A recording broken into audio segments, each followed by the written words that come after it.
A service of KIBMradio.com, the Internet's home for an all-old-time radio.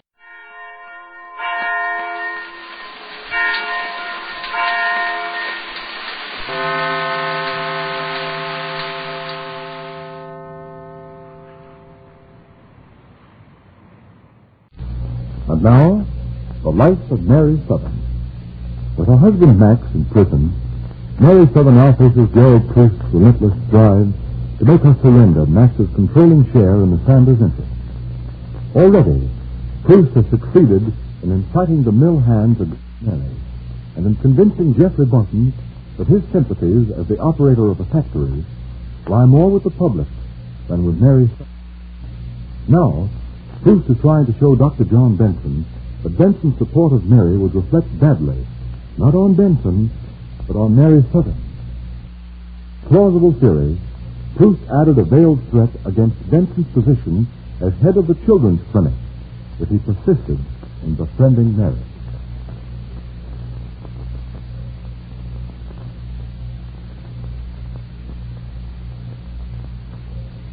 Deeply concerned for Mary's happiness and security in town, Benson came to Mary Sothern to tell her, Mary, I wonder if my being with you isn't doing you more harm than good. John, how can you have any doubts about it? Well, the way Gerald Proust explained it to me... Oh, Gerald Proust. I admit that Proust isn't our friend, that we shouldn't accept anything he says at face value, but... I disagree there, John. Anyone as two-faced as Gerald Proust ought to be accepted at double face value.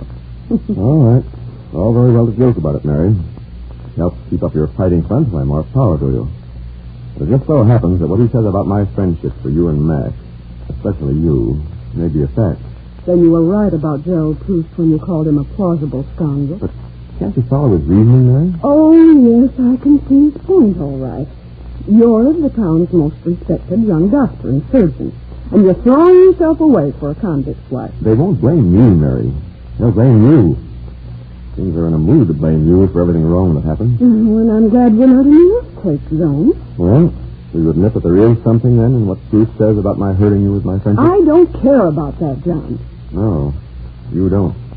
But I do. I'm only afraid of what Proust might do if you don't stop supporting me. And that's what I don't give a hang about. But he's powerful, John. He knows the right people, and he's so vindictive. Gerald Proust can't touch me. And even if he could, I'm not going to be browbeaten into anything. At least not by Gerald Proust. You I'm concerned about. John, you shouldn't take chances with a man like Proust. You have your career, your position at the clinic. You do want my friendship, don't you? That's not a fair question to ask now, John. Do you? Very much. Then that settles it. It's only a matter of deciding whether or not my being around is helping you. John, listen. Really, I'm getting along very nicely. Now, perhaps if you told Gerald Proust that, well, that you wouldn't interfere in my affairs any longer. Nonsense. I wouldn't even hear of such a thing. Well, at least for a while. Certainly not. You've lost too many friends already. Have I? Who? The people are against you. The mill hands resent you. You don't know that, John. Proust knows it. Who? Jeffrey Barton knows it. I haven't seen it for myself, John. When I know positively that the people don't want me, that I'm causing trouble and unrest in Sanders, I'll know what to do without being told. Jeffrey Barton's deserted you, hasn't he? He was your friend. Jeffrey Barton didn't desert me. He had to choose between his working people and me, and the majority rules.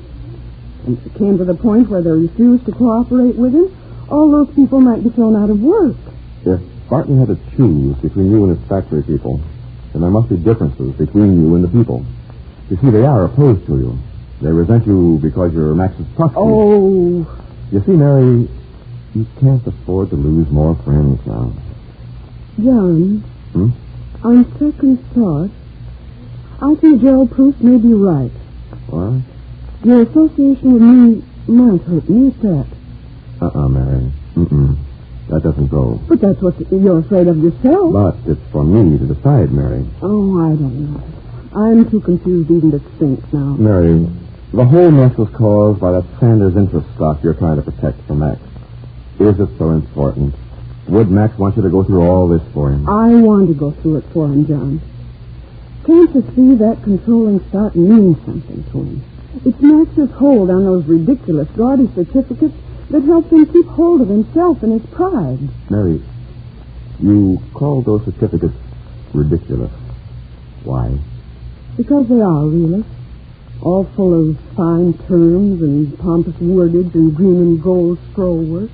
And they're quite worthless. Mary, you knew that all the time? Of course.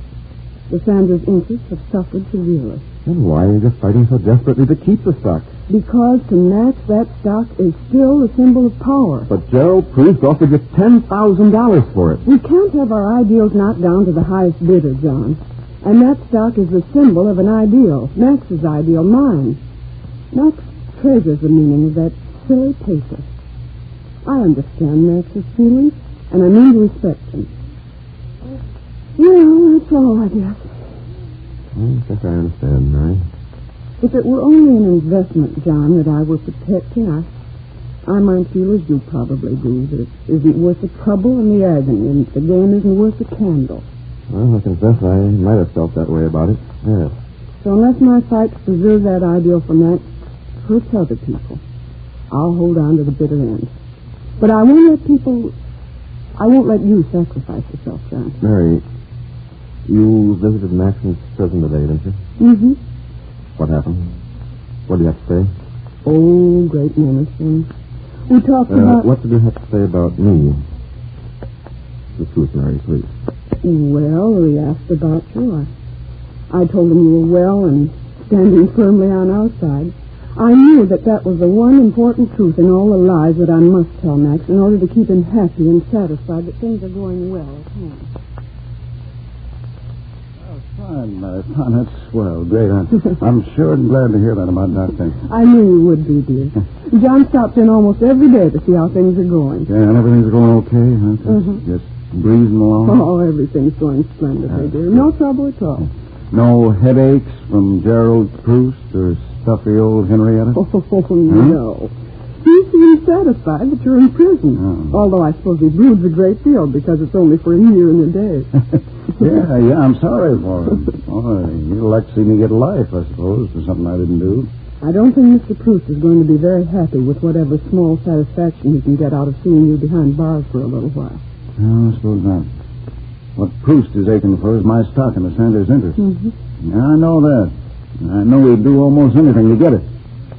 Say, you're sure that he ain't sitting on the doorstep half of the time, bothering you for that stock? So what is he worth? Toots, is he? Oh, of course not.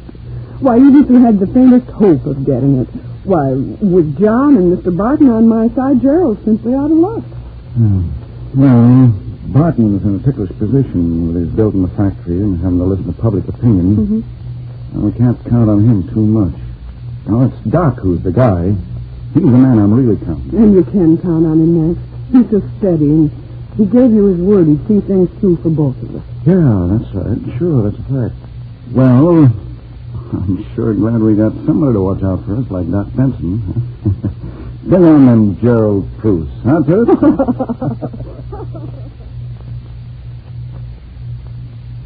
I told those things to Max, John, because they make him feel easier about things, and because some of them happen to be so true.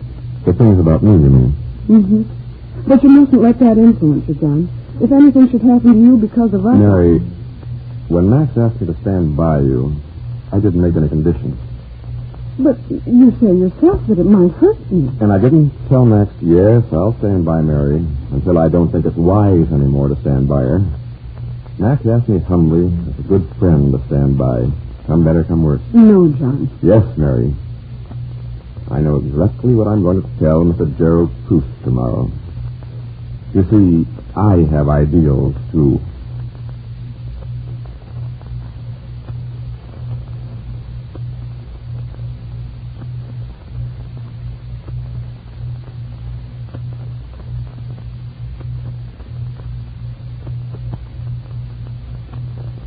Yes, Dr. John Benson. Tell Gerald Proust. But be prepared for what Gerald Proust may have to tell you.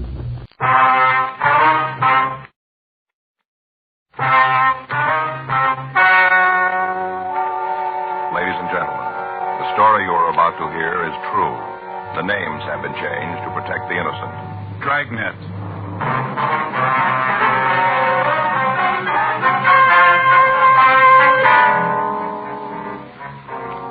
detective sergeant. You're assigned to juvenile detail. A 13-year-old girl has disappeared from her home. There's reason to suspect foul play. Your job, investigate.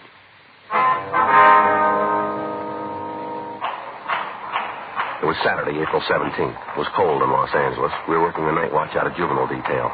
My partner's Frank Smith. The boss is Captain Powers.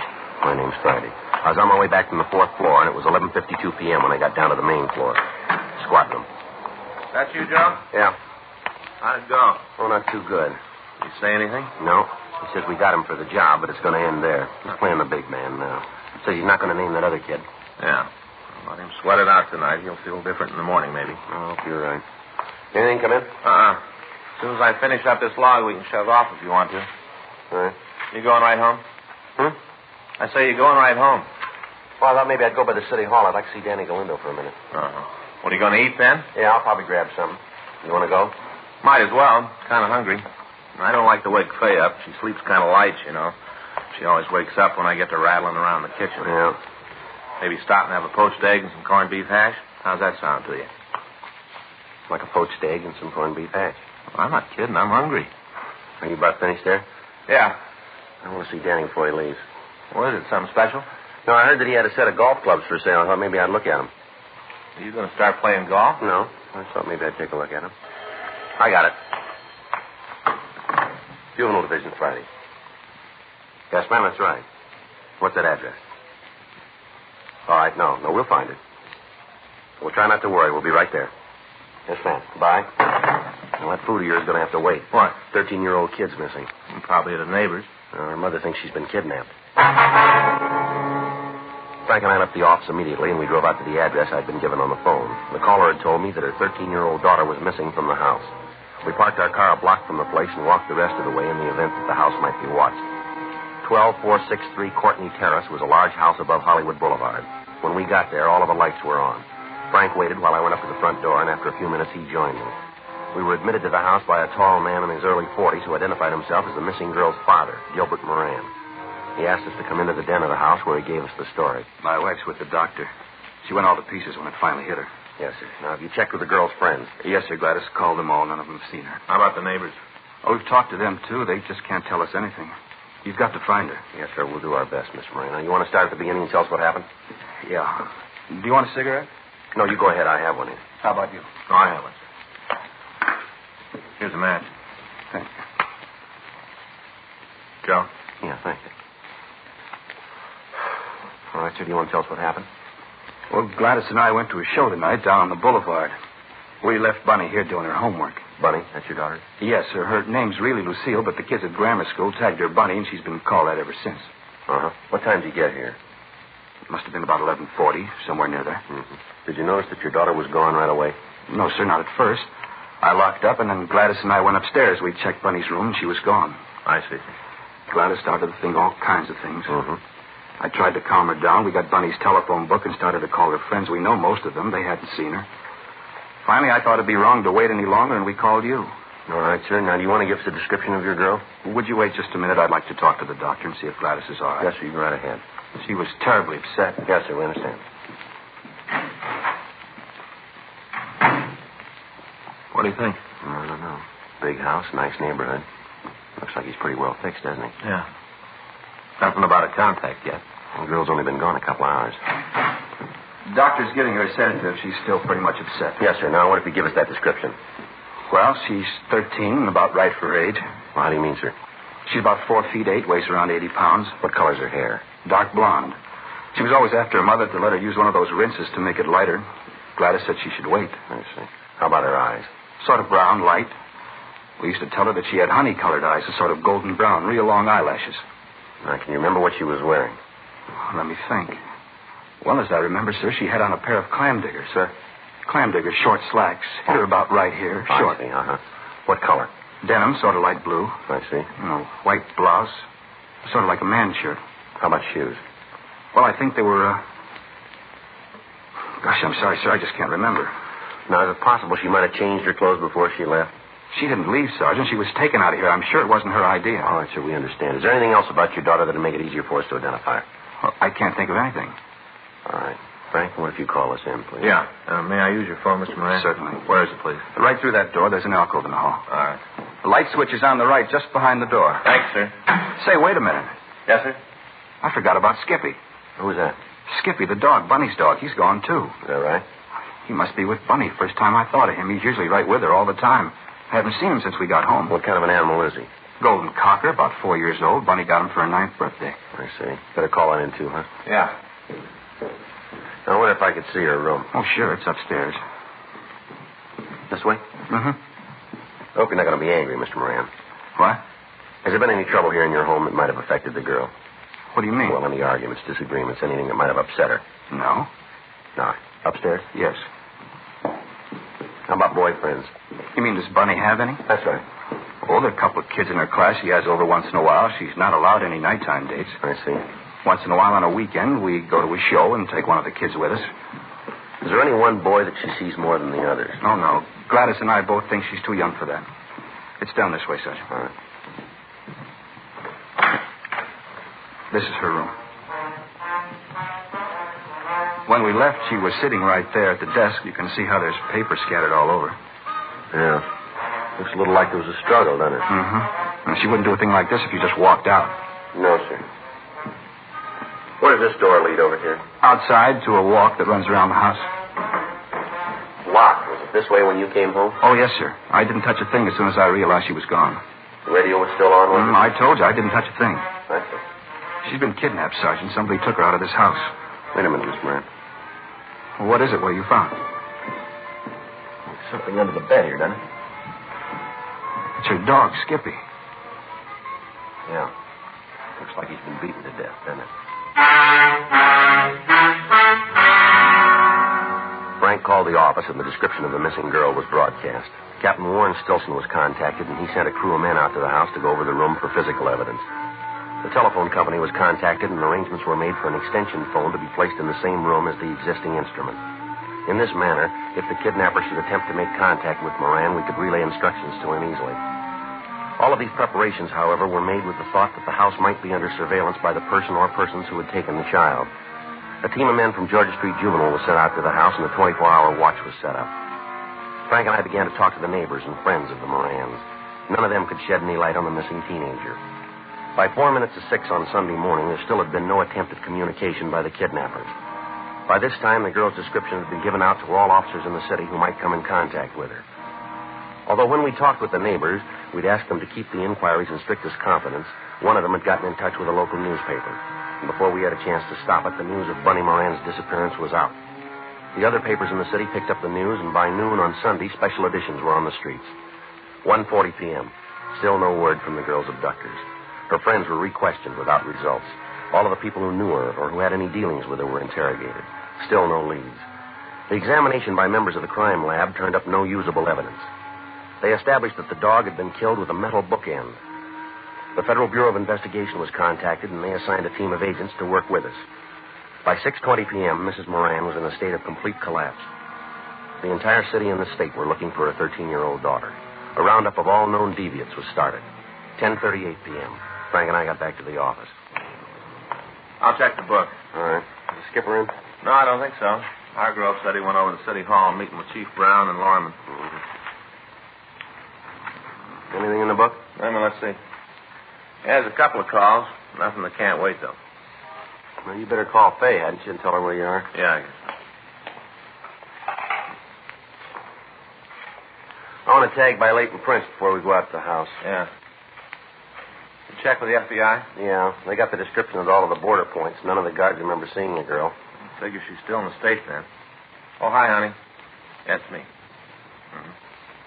I know. Well, I didn't get a chance. Well, I figured you'd read it. You don't know. Oh, okay, pretty beat. Yeah, Joe is too. No, nothing yet. What's that? Well, you know I can't talk about that, honey. Yeah. Yeah, well, don't worry. No, a little headache, yeah. I'll take some aspirin. Well, look, I'll call you first chance I get. Yeah. Okay, goodbye, then. Worried, huh? Yeah, she always is when I'm late. Let's go, huh? Yeah, let's go. I get it. Juvenile Division, Friday. How long ago? Where? Right, we'll wait here. Yeah. No, I'll call. He's over with Chief Brown. Mm-hmm. We'll wait. Yeah, bye. What do you got? Kidnapper made contact. A note? He called and wanted to talk to Moran. Druggist heard him make the call and notified Hollywood Division. Yeah. He's in custody now.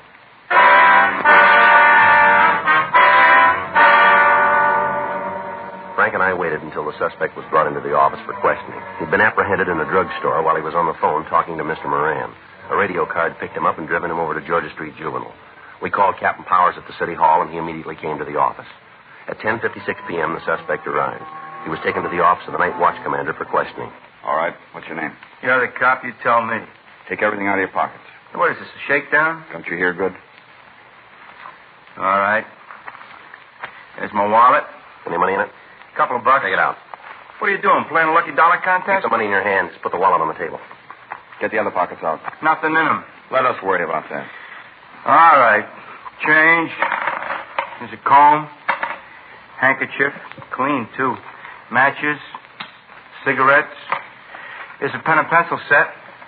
Couple more pennies. That's it. Want to check it, Joe? Yeah. This your wallet? It was in my pocket. I asked you if it was yours. Yeah. Driver's license here. Is your true name? Better read it so you can have it in the record.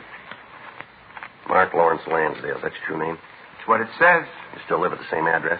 Yeah. I'm going to ask you one question, Lansdale. I want the right answer. What do I get if I come up with a winner? Where's the Moran girl?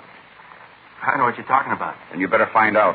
13-year-old kid's missing. You called her parents and asked for $50,000 for a return. Now, where's the girl? I thought you arrested guys for using the needle. Answer the question, mister. If I had it, you'd get it. All right, mister. I'm going to ask you once more. Where's the girl? I don't know what you're talking about. You think you're pretty big, don't you? I'll answer that one for you. You do that, will you? You say this girl's been kidnapped. All right? This is your party. You say you can prove that I made a call asking for $50,000. So far, I'm on the right track? All right. Then it figures that if you're so sure I got something to do with it, if I'm here, the girl's in trouble, don't it? Go ahead. If I don't turn up, something bad's likely to happen to her. True? You're still on. Well, if it's like I say that I don't know anything about it, then you're going to have to turn me loose anyway. I got nothing to worry about, Cop. You keep me here and your prize kid's liable to end up in a ditch. You let me go and maybe you got a chance of getting it back. I'm going to spell it out for you, Lansville, and you listen good. There's nothing getting you out of here, nothing. I got 2 kids of my own, and I know how those parents feel. I'm on their side. If anything happens to that girl, you won't forget it for the rest of your life. And if I've got anything to say about it, that won't be very long. I'll pull every string I know to see that I get to take you to the joint and strap you in the chair myself. If you harm that kid in any way, you won't live long enough to regret it. Big man with a badge. I get it. Juvenile Friday. He's right here. Where? All right, I'll tell him. Go on. All right, bye.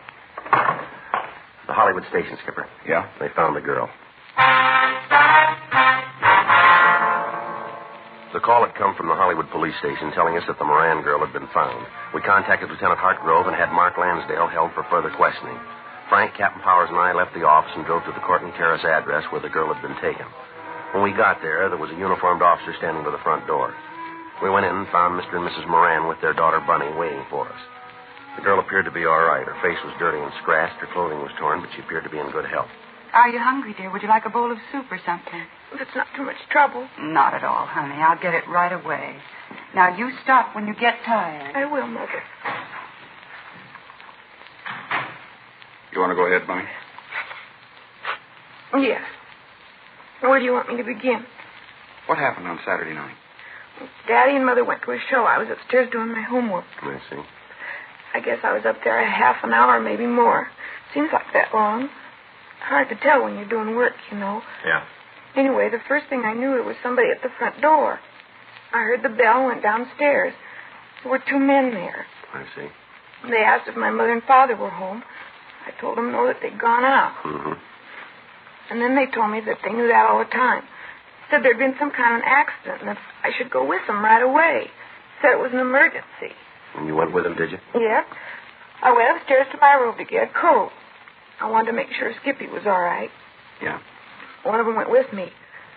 While I was getting my coat, I remembered that sometimes kidnappers tell people there's been an accident so they can take them away. You know how they do. That was good thinking, Bunny. Would you go ahead, please, miss? I asked the man who followed me where Mom and Dad were, what hospital. Mm-hmm. He said they were in a hospital. They'd been taken to some kind of an emergency place. He said that they were not in the hospital? No, he said they'd been taken to some sort of emergency I see. place. All right, go ahead, please. Well, when I asked him for the name of the place, he wouldn't tell me. Just said I should hurry up, that my folks had been hurt pretty bad. It's a dirty lie. Anyway, I told him I wouldn't go, and he grabbed me. He said he was going to take me. Sure like to get my hands on him. Was the other man downstairs all this time? Well, I guess so. I didn't see him. All right, go ahead, miss, please. Here's your soup, honey. Now drink it while it's still hot. What kind? It's black bean, just like you like it. Go on now while it's hot.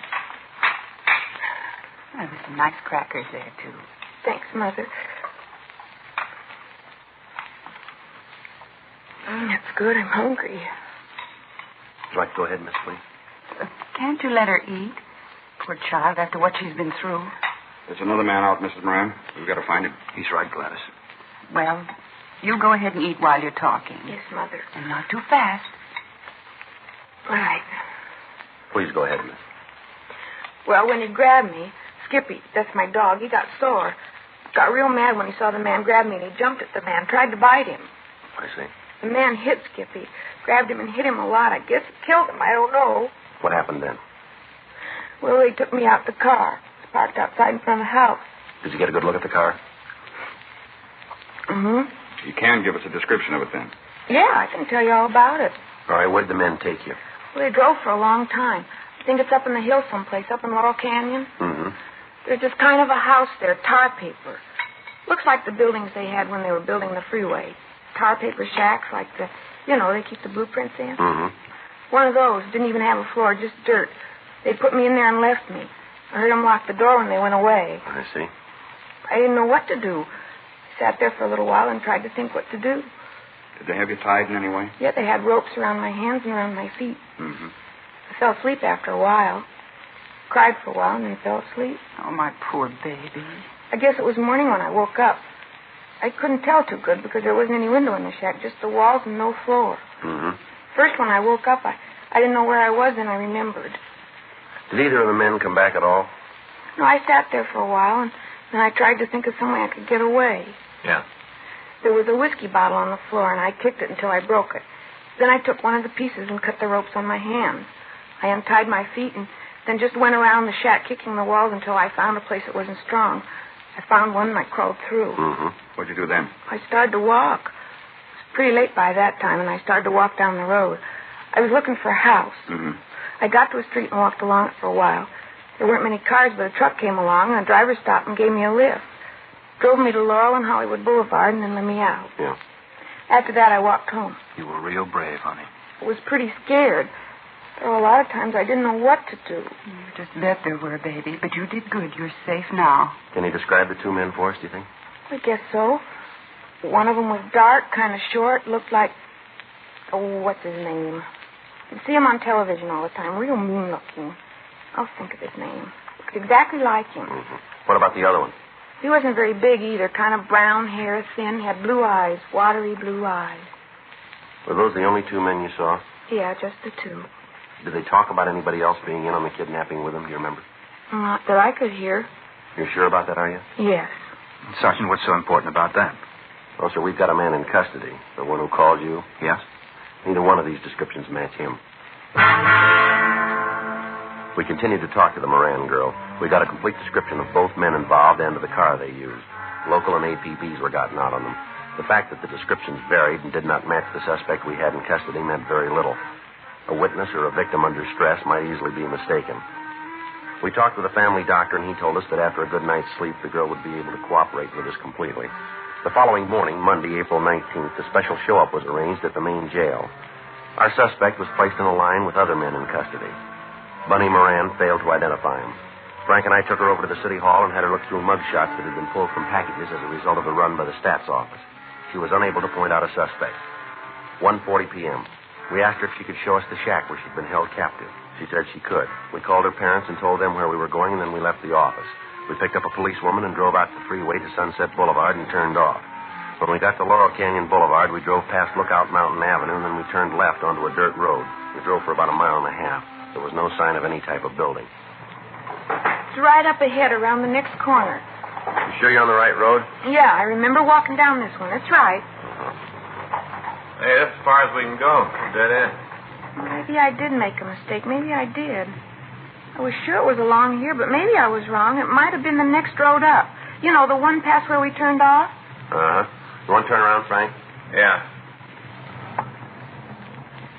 Oh, sure am sorry about it. That's all right, miss. Guess it seems like a wild goose chase, huh? No. Sure hope not. I know where it is. I just got mixed up. All right. We'll find it. I'm sure we will. Mm-hmm. Can't just disappear, can it? No, not likely. It's here someplace. You'll see. Yeah, we'll see.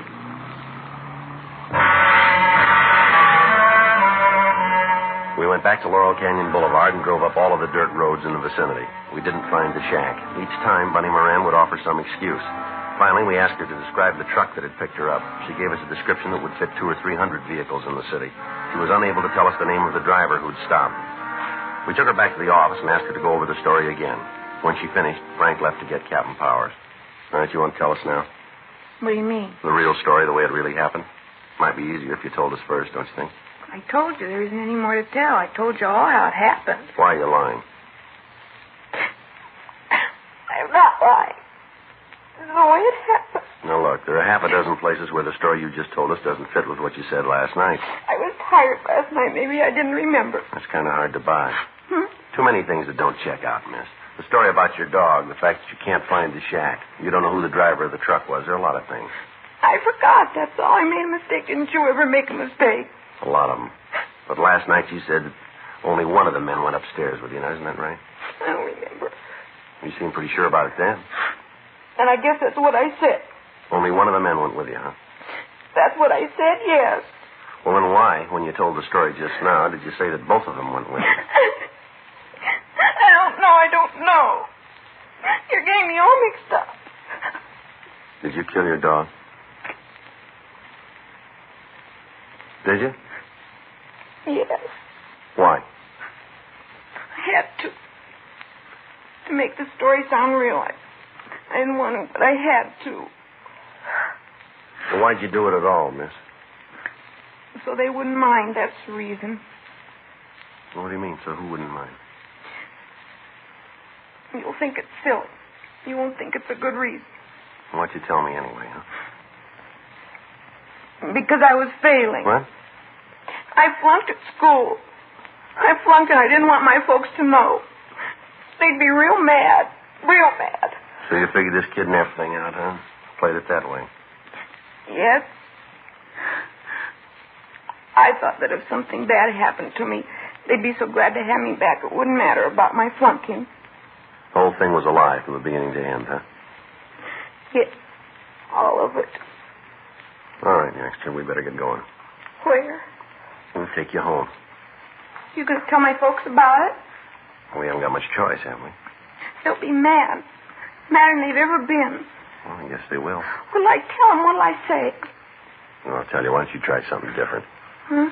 Tell them the truth.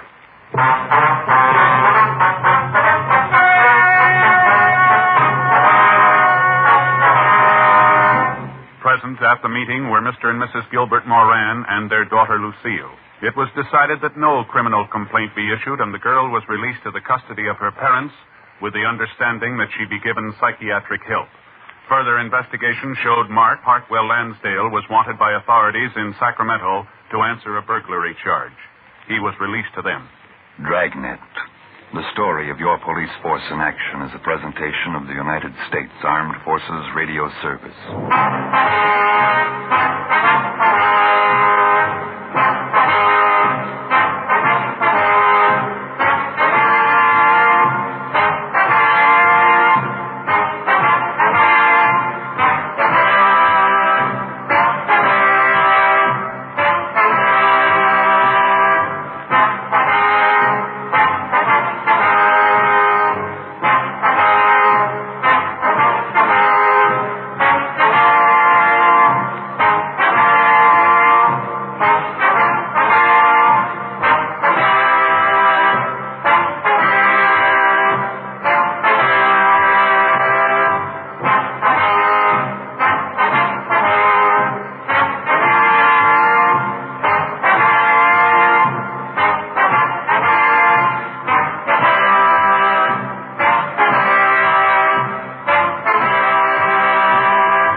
Ladies and gentlemen, the American Broadcasting Company brings transcribed to its entire network one of radio's most unusual programs.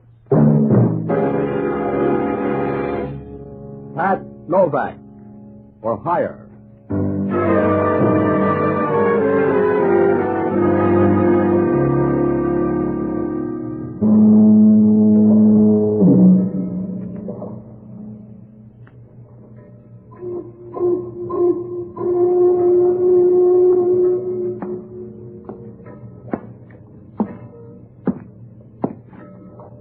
Sure, I'm Pat Novak. For hire.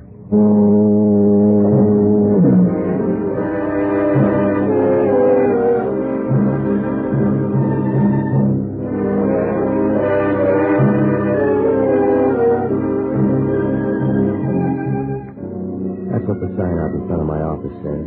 Pat Novak For Hire. Down on the waterfront in San Francisco, you always bite off more than you can chew. It's tough on your windpipe, but you don't go hungry. And down here, a lot of people figure it's better to be a fat guy in a graveyard than a thin guy in a stew. That way, you can be sure of a tight fit. Oh, I rent boats and do anything else that makes a sound like money. It works out all right, if your mother doesn't mind you coming home for Easter in a box.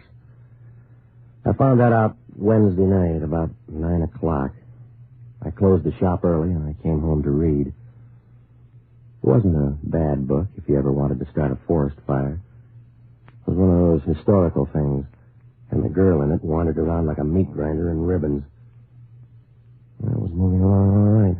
She was just getting her second wind before going after the world's record when the door to my apartment opened and the place began to get kind of crowded. From where I sat, the crowd looked good. She sauntered in, moving slowly from side to side like 118 pounds of warm smoke. Her voice was all right, too. It reminded you of a furnace full of marshmallows. Good evening. Yeah, thanks for knocking. I don't think you mind my coming in without warning. No, I get the cabbage smell from next door the same way. Does it pay to be that polite, Mr. Novak? Saves you the trouble saying please. What's on your mind? That bottle in front of you. Will you pour me a drink? No, I won't. You'll save dough if you look up a bartender. All right. I came to use you instead of your whiskey anyway. Let's hear. My name is Lee Underwood. I'll give you $300 to do something for me. It'll only take an hour. That's too much dough unless it's murder, and if it is murder, it's not enough dough. Are you afraid? I just don't like paid murder. I told you. When you get caught, the pain gets expensive. If it were murder, I'd do it myself. Mr. Novak, I want you to frighten someone for me. Why don't you hire a friend? Are they too pretty? It's a man named Dixie Gillian. You'll find him in an office down on Folsom Street at this address. I promise nothing will happen to you. That's what they told Benedict Arnold. You'll be in this office until 11 tonight. I want you to go in and see him. Tell him you're from Adrian, and he's to get out of town by tomorrow noon. Suppose he wants to put it off. He won't. Don't let him know who hired you. Just tell him Adrian said to leave.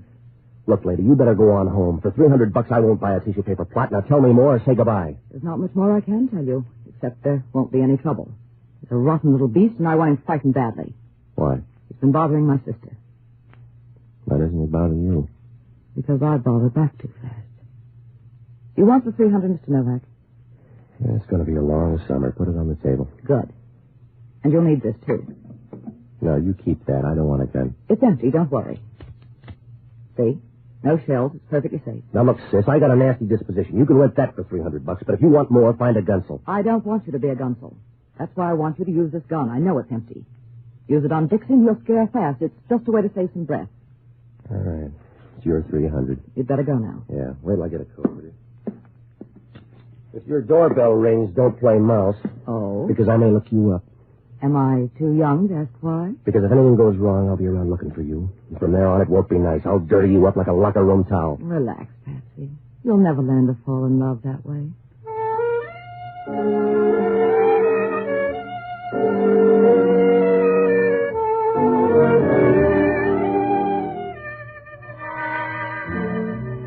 She handed me the gun and walked out of my apartment. Seeing her leave made you feel like Frank Buck losing an argument. She walked with a nice, easy swing of a satisfied leopard. And for a small leopard, she had pretty good spots, too. Well, I put the gun in my overcoat pocket and I went down to Folsom Street. The address was down near the bridge entrance, and the street was deserted except for a couple of winos near the corner trying to buy back 1926 at $1 a jug. I stopped in front of the place. It was a machinery company, and I could see a light burning in the back. I began to walk through the place. It was so quiet you could hear a worm with whooping cough, and there were enough shadows around to keep a ghost happy for years. When I got to the office back in the corner, through the glass, I could see a man sitting at the desk.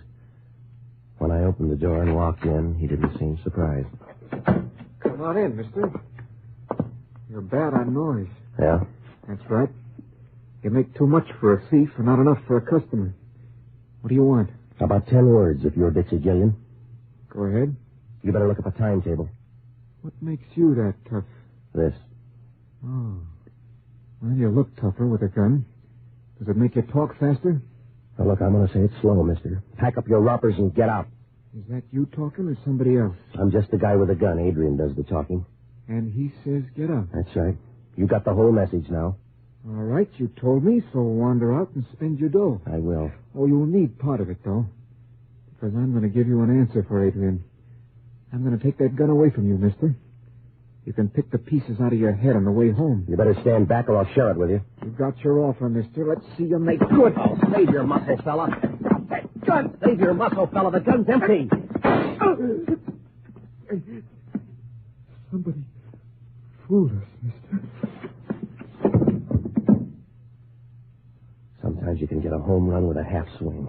That's the way it was this time. He couldn't have made it with a prayer book in both hands. He slid down to the floor and trembled for a minute and then flattened out like a leaf in a pool of water. Just before he died, he grabbed his side as if he didn't like the way it hurt. And then he didn't care. I rolled him on his back and let him look at the ceiling. His eyes were open, and he looked surprised, like a guy who didn't figure on a change in the weather. There was a scar that ran across his forehead and dug deep into his hairline. And he was lying there with a bunch of pink gum showing, as if he was trying to pick up a few bucks with a toothpaste ad. Well, I didn't have time to tell him how sorry I was, because if homicide caught me here, I'd have about as much chance as a canary in a basement full of cats. I started for the door, but right then I knew I could start ordering birdseed. It was Hellman, and he walked over to look at the body. Hello, Novak. The guy looks embarrassed. Yeah, I guess he is, Hellman. What's he doing dead? Putting in a beef somewhere, I guess. He rates it. He'll like you for that, Novak. How'd it happen? A team play. We worked it out together. But you've got the gun. That's right. I got the gun. Yeah. You feel like a bet? No, just keep stealing the old way. You know how I feel, Novak? You feel flabby to anybody else, but to yourself, I suppose you feel good. Look, I walked in here with a gun. There was some quick fight talk, and I killed him, but it's still not a good rap. I can get a long price on it for you, Novak. I'll bet you can, Hellman. You can give me a bad deal, but part of the time it'll be from the other side of the deck. Worse than that, Novak. It'll be all the time.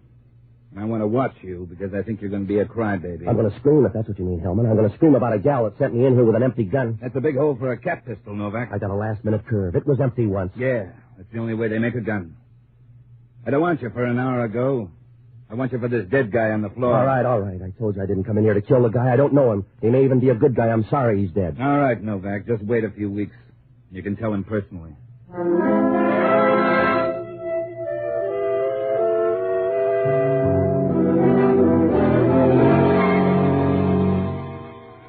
Hellman had me up against the rail, and he knew it.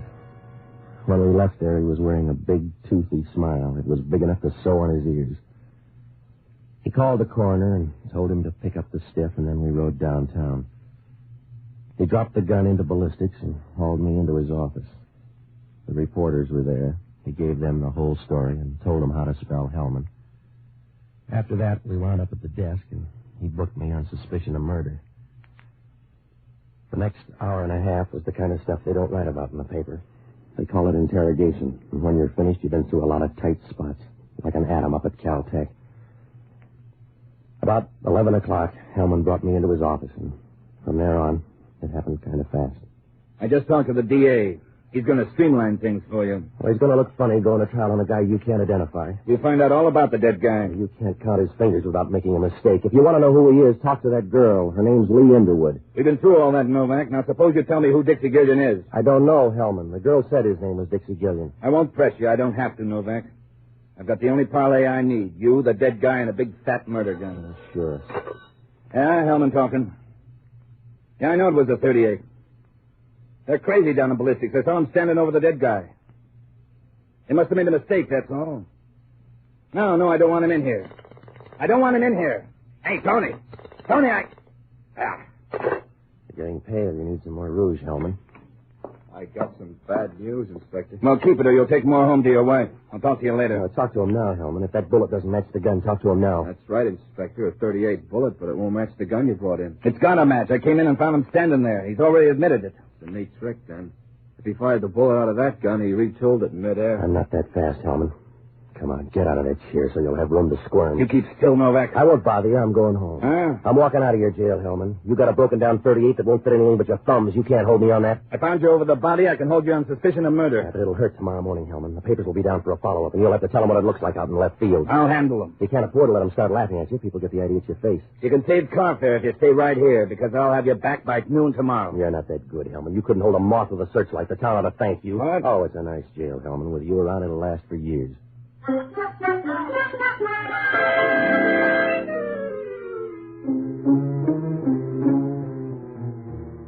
I walked out of headquarters, I had a nice mess to juggle. It was like trying to walk the baby on a floor full of marbles. If things didn't add up for Hellman, they weren't going to do any better for me. I knew that gun I had went off. If it did, what happened to the bullet, and where did the other one come from? And why weren't there two shots? Well, I couldn't put my finger on a thing, and nothing added up. It was like trying to follow a grain of rice in a Shanghai suburb. So I looked up Lee Underwood's address, and I went by her apartment. The girl downstairs told me that she worked at a nightclub out on the Bay Shore Highway. Well, I had to hit a couple of places, so I looked up the only honest guy I know, an ex-doctor and a boozer by the name of Jocko Madigan. A good man until he began to figure the last drink in the bottle is just as easy to get at as the first. I found him in a little leather-trimmed sink on Powell Street. It was a grimy little hole where they washed the glasses once a week in stale beer. But Jocko was more at home than a vulture in Calcutta. Ah, Patsy, you're just in time to celebrate my return to health. Something mild for Mr. Novak. A double stinger, perhaps. No, forget it, Jocko. I got to talk to you. Patsy, I've just passed through a crisis. A few minutes ago, they set before me a glass with a woman's lipstick all around the rim. All right, Jocko. I took one gulp and looked at the glass, and in this dim light, I thought I was bleeding to death. It took them 10 minutes and 3 mirrors to calm me down. Jocko, I'm in trouble. You got to help me. But they washed the glass for me in ammonia. They must have left a little ammonia in the glass because the next drink had a very odd tang about it. I've had 3 more just like it, a sort of ammonia colony. All right. So far, they've been using domestic ammonia. When the imported stuff comes in, I may give up whiskey altogether. Calm down, will you, Jocko? I got a bum shake tonight. Yes? I either killed a guy or thought I did. That uses up the alternatives. What are you doing now, taking a vote? I got hired to scare a guy down on Folsom Street. 10 minutes later, the guy was dead. Patsy, you take your work too seriously. Couldn't you have just scared him into a lingering illness instead of killing him? One of the props was an empty gun. Only when the fight came, it grew bullets. Hellman walked in right after on a telephone tip. What are you doing out of the gas chamber? The whole thing backfired down at headquarters. The bullet and the phony gun wouldn't match. Oh, it doesn't add up, Jocko. That call to Hellman's a tip-off. I was framed, but why wasn't I framed all the way? Who is the dead man? Oh, just a guy with a falling blood count. His name was supposed to be Dixie Gillian, but there's no identification and no record on him. You shouldn't have hired out as a gunslinger. I told you I didn't hire out as a gunslinger. It was somebody else's idea. You have no conscience, Patsy. It's just a sort of soap opera rule of thumb you put into practice now and then, but no real conscience.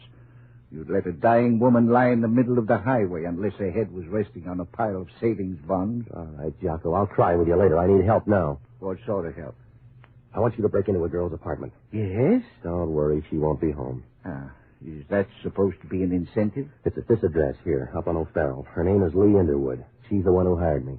If the girl's not there, what am I supposed to find? Anything that'll connect her with the dead man. He's a big guy with a scar. That doesn't help much. You can't miss. Go through the desk and drawers. Pick up everything you can, will you? And leave a message at my place. As soon as I've finished this drink. Oh, hurry up, will you, Jocko? Leave the glass alone and get going. Don't rush me. Hurry up, will you? The glass is empty anyway. Yes, that's what you thought about that gun, but the fellow got an awful jolt out of it. Good night, lover.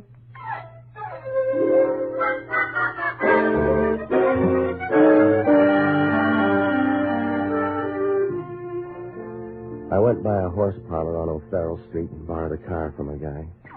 It was after midnight when I started down the Bayshore Highway, and about a half hour later, I pulled up in front of the Cat's Paw. It was a long, rambling place on the left side of the road. There was no plan. It just followed the erosion line until they ran out of material. There was enough neon in front to light a main intersection in heaven. In the lobby, I saw a picture of Lee Underwood, one of those shadowy things that was supposed to make you think she'd die in a cold climate. She was sitting at a piano with a little microphone in front of her, and you got the idea right away. She didn't have much of a voice, but plenty of songs that made your wife lean over and ask you to explain. I asked a 50-year-old busboy, and he said she was back in her dressing room getting ready for the 1 o'clock show. When I walked in, she was sitting in front of a mirror working on an upswept hairdo. If she swept it up any more, it was going to leave her head. I stood behind her, looking at the pink, fresh part of her neck that didn't show when the hair was down. You seem fascinated, Patsy. No, I just want to know where to break it. Oh. Sit down on the footstool next to me. Yeah. That's it. I like to look down on people. Let me brush that strand of hair back.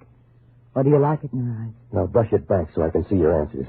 Who's Dixie Gillian? What difference does it make? None to him and some to me. He's dead. No, he couldn't be dead. Yeah, well, he'd like to believe that, too. I couldn't sell him that story about an empty gun. He couldn't have been killed with that gun. No? No. I put in a blank, Patsy. Somebody used a hard-working bullet because Dixie's dead. There was no reason to kill him. I don't understand. Yeah, well, that makes you even with homicide, but they got a bigger team. Now, look, I made a diagram, Angel. Up at my place, I ran over murder with you. I don't like it. If you kill people, you don't get invited out enough. So if it's you or me on this one, I'm going to push you all the way. Don't understand it, Patsy. Who's Dixie Gillian? He was after some microfilm. I thought I could scare him away. You better be ready to identify him because homicide stopped. Even that scar didn't help. What scar, Patsy? The scar across his face, there's no record on him. No, Patsy. Everything goes wrong. Everything you touch goes wrong. That's the wrong man, Patsy. Yeah. Well, it's too late for a recount. You've got to get to that body, Patsy. I don't know how, but somewhere you've got to get to him. You look good, Lee. You make a nice picture. Wait a minute, Dixie. You don't need your coat. Come on. I don't know how it happened, Dixie. I didn't mean it that way. You like it that way, all right. Bring the boyfriend, too. No, don't let him, Patsy. The gun's too big. I'm going with him.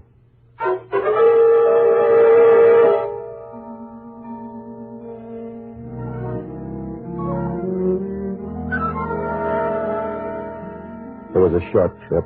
He led us out of the dressing room and down a thin hall to the back door. On the way past the kitchen, you could smell onions and used grease, and that's about all you noticed except the sound of a jukebox somewhere out in front and somebody laughing in a loud, mirthless way. When we got to the door, it was raining outside. We walked about 40 feet over near some trees where the dark was working overtime, and the gunsel made us stop. Pick your spot, Lee. You can't be that crazy, Dixie.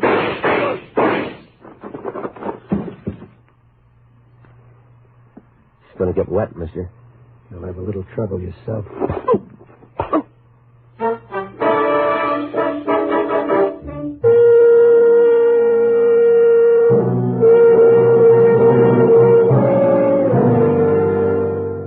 When I woke up, it was still raining. I was lying on top of the mud like a stubborn seed. My wallet was gone, and the gunsel had ripped open my pockets. I stood up and walked over for a last look at Lee.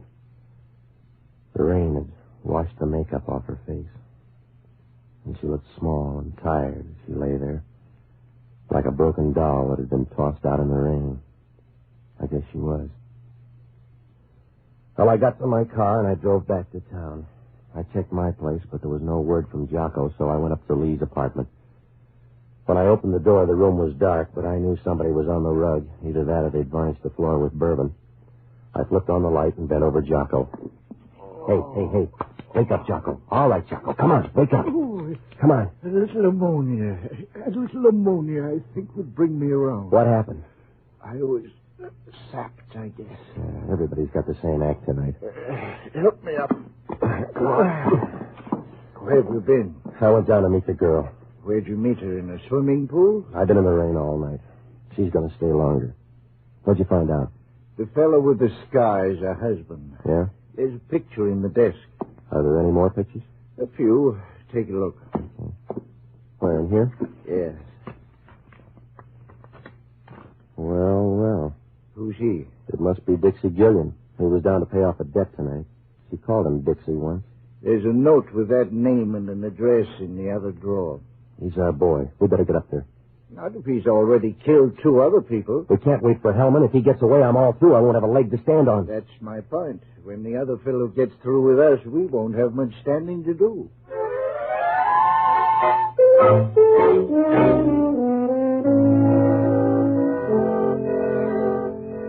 I felt better now. Gillian was the only guy left in the picture, so I dragged Jocko up to his place. It was an apartment up on Post Street. The elevator operator took us up to the 8th floor and said that Gillian had come in a few minutes before. There was no answer, so we tried the door, and it was open. Jocko didn't like the idea. Patsy, this is folly. Risking my life is one of the bravest things you do. Keep still, Jocko. What are we supposed to do? The door was open, wasn't it? Saw a lot of graves, but I've never been tempted. Hey, look at the furniture. There's been a fight in here. I'll look in here. You check in the bedroom, huh? Well, if I'm not right back, don't expect me at all. All right. Patsy. Yeah? Patsy, come here. All right. There's somebody on the fire escape. Come here. Stand back here. Oh, he's not moving. He was leaning that way when I first saw him. All right, I'll get on this side. You raise the window. Now go easy, Jocko. Can you see him from there? Raise it a little more. All right.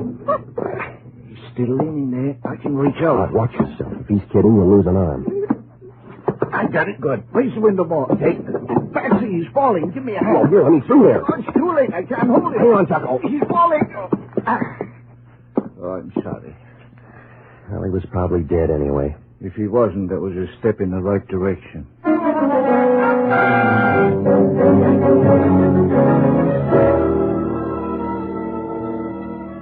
it was an easy night to die. 3 of them had checked out already, and there was still time to look for more. Jocko and I went downstairs to see the guy. He was lying face down in the alley, and as you looked at him, you got the funny feeling he belonged there. He didn't disturb the scene. He just fitted in like a dirty, wet newspaper under a grandstand. There was a gun in his pocket, probably the same one that killed the girl, but there was no way of knowing. Jocko and I watched him for a minute, but your eyes begin to hurt when you see your only warm lead in a deep freeze. It was past 2 when I got down to headquarters and looked up Hellman. I briefed him on the girl and the guy in the alley, and then I asked him if any microfilm had turned up on the first guy in the morgue. That was a waste of time. Hellman couldn't find a brass ring in a dead man's nose, but we went over to the morgue for another look. So far, it was working out like a crossword puzzle torn in half. It's your time, Novak. I got more after tomorrow. You haven't. The microfilm must be on the guy. 3 people have been killed for it, and I got roughed up just for laughs. We searched the guy once. Here it is. All right. Help me roll it out. Yeah. Well. He sure got thin under that sheet, didn't he? Wait a minute. Oh, you run a good morgue, Hellman. What'll the paper say when they hear the stiff got up and walked out? They got him in the wrong place or something. He didn't walk out. Well, he's gone, Hellman. You got an answer? He's been moved, I tell you. The guy was dead, and I saw him put in here. Couldn't be walking around with a hole in the middle of his back. I don't know, Hellman. You do it with one in your head. Don't sell the guy short.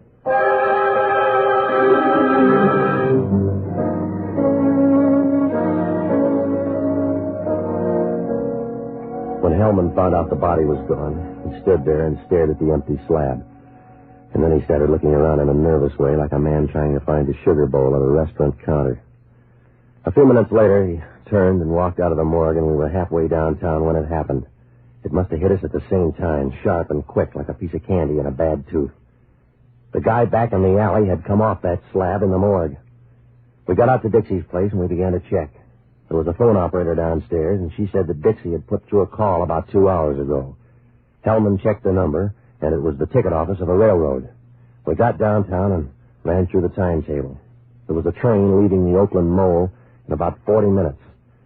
Well, it was an outside chance, but tonight that was the only kind for sale. We got down in time to slide on the last ferry over to the Mole. It was still dark out when the ferry pulled away from the slip and started across the bay. But over toward the Berkeley Hills, it was beginning to get light. The sky was the color of a bruise spot on a man's arm. We'll get up to the pallet house and tell him not to dock until we've gone through all the passengers. He doesn't have to be on this one. We'll check the train when we get there. Wait a minute. You don't have to check. There's your boy. Where? Up there on the rail, see? Now, you better go easy, Hellman. He's not a scale model. Yeah. Just walk quietly until we're behind him. All right. Turn around, mister. You'll get a better view. Hello, Novak. How was the wind and the rain in your hair? Meet Inspector Hellman. You better turn in your ticket. I hope you brought your muscle. Grab him, Hellman. That's what I'm trying to do. All right, copper. Watch it. I'm being pitched over on the rail. I'm worried, Hellman. Watch it, Novak. I'm going over. Oh! That's one down, mister. Now for you. I landed on the deck and watched him disappear into the dark. Halfway down, the guy turned in. I got up and followed him down the ladder and along the main deck. He ducked into one of the engine spaces, and I started in to look for him. It didn't take long because he turned out to be real helpful. You got the idea yet, Novak? I'll come closer. Tell me then. Do it yourself. But I'll knock you down hard when you show. Watch that platform. You're backing into trouble. Stay back there, Novak. Watch out for that platform, will you? You're backing into the engine.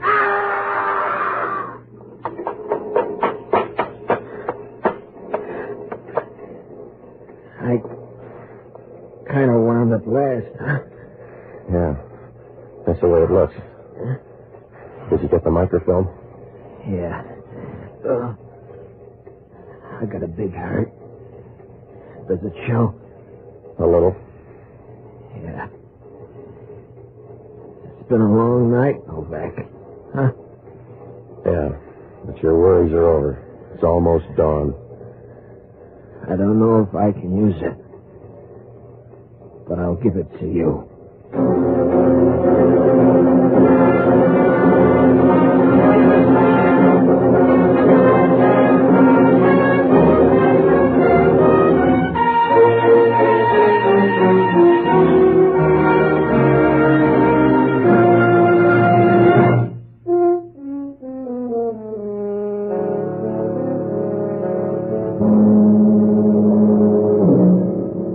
Fished Hellman out of an oil slick a few minutes later. It was the first time his hair ever looked good. Dixie Gillian lasted long enough to piece a story together for homicide. Lee Underwood knew her husband was carrying microfilm, and she was worried, so she hired me to scare off Gillian. Oh, it might have worked, too, but the first slip came when Lee's husband went by to make a deal with Dixie without telling her. When I jumped him, Dixie was outside and figured it was a double cross, so he killed him with a silencer when that phony gun that Lee gave me went off. Dixie knew that the microfilm was still on the dead man. The only way he could be sure was to get the body out of the morgue. He took it up to his apartment, and when he got the film, he planted the gun and put the body on the fire escape. It was a little safer that way. There was a 50-50 chance the police would miss it the first time around, and he'd have a fair lead. Well, almost worked out for him, except for that phone call. The microfilm was in a capsule next to the roof of the guy's mouth. So old it was new again. Well, Hellman asked only one question. In that fight, did I have anything to do with pushing him against the rail? I told him sometimes those ferry boats roll as much as 45 degrees.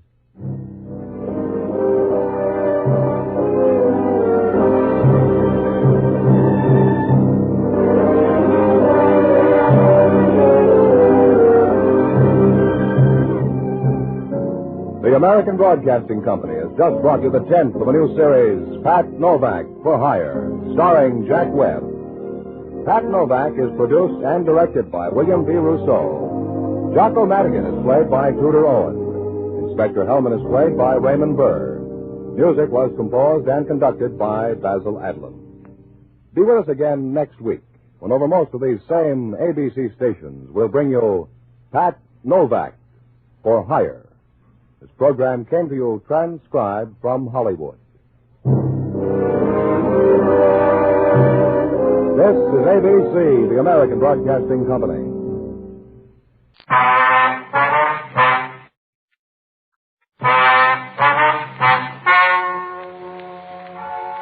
Ladies and gentlemen, the story you are about to hear is true. The names have been changed to protect the innocent. Dragnet.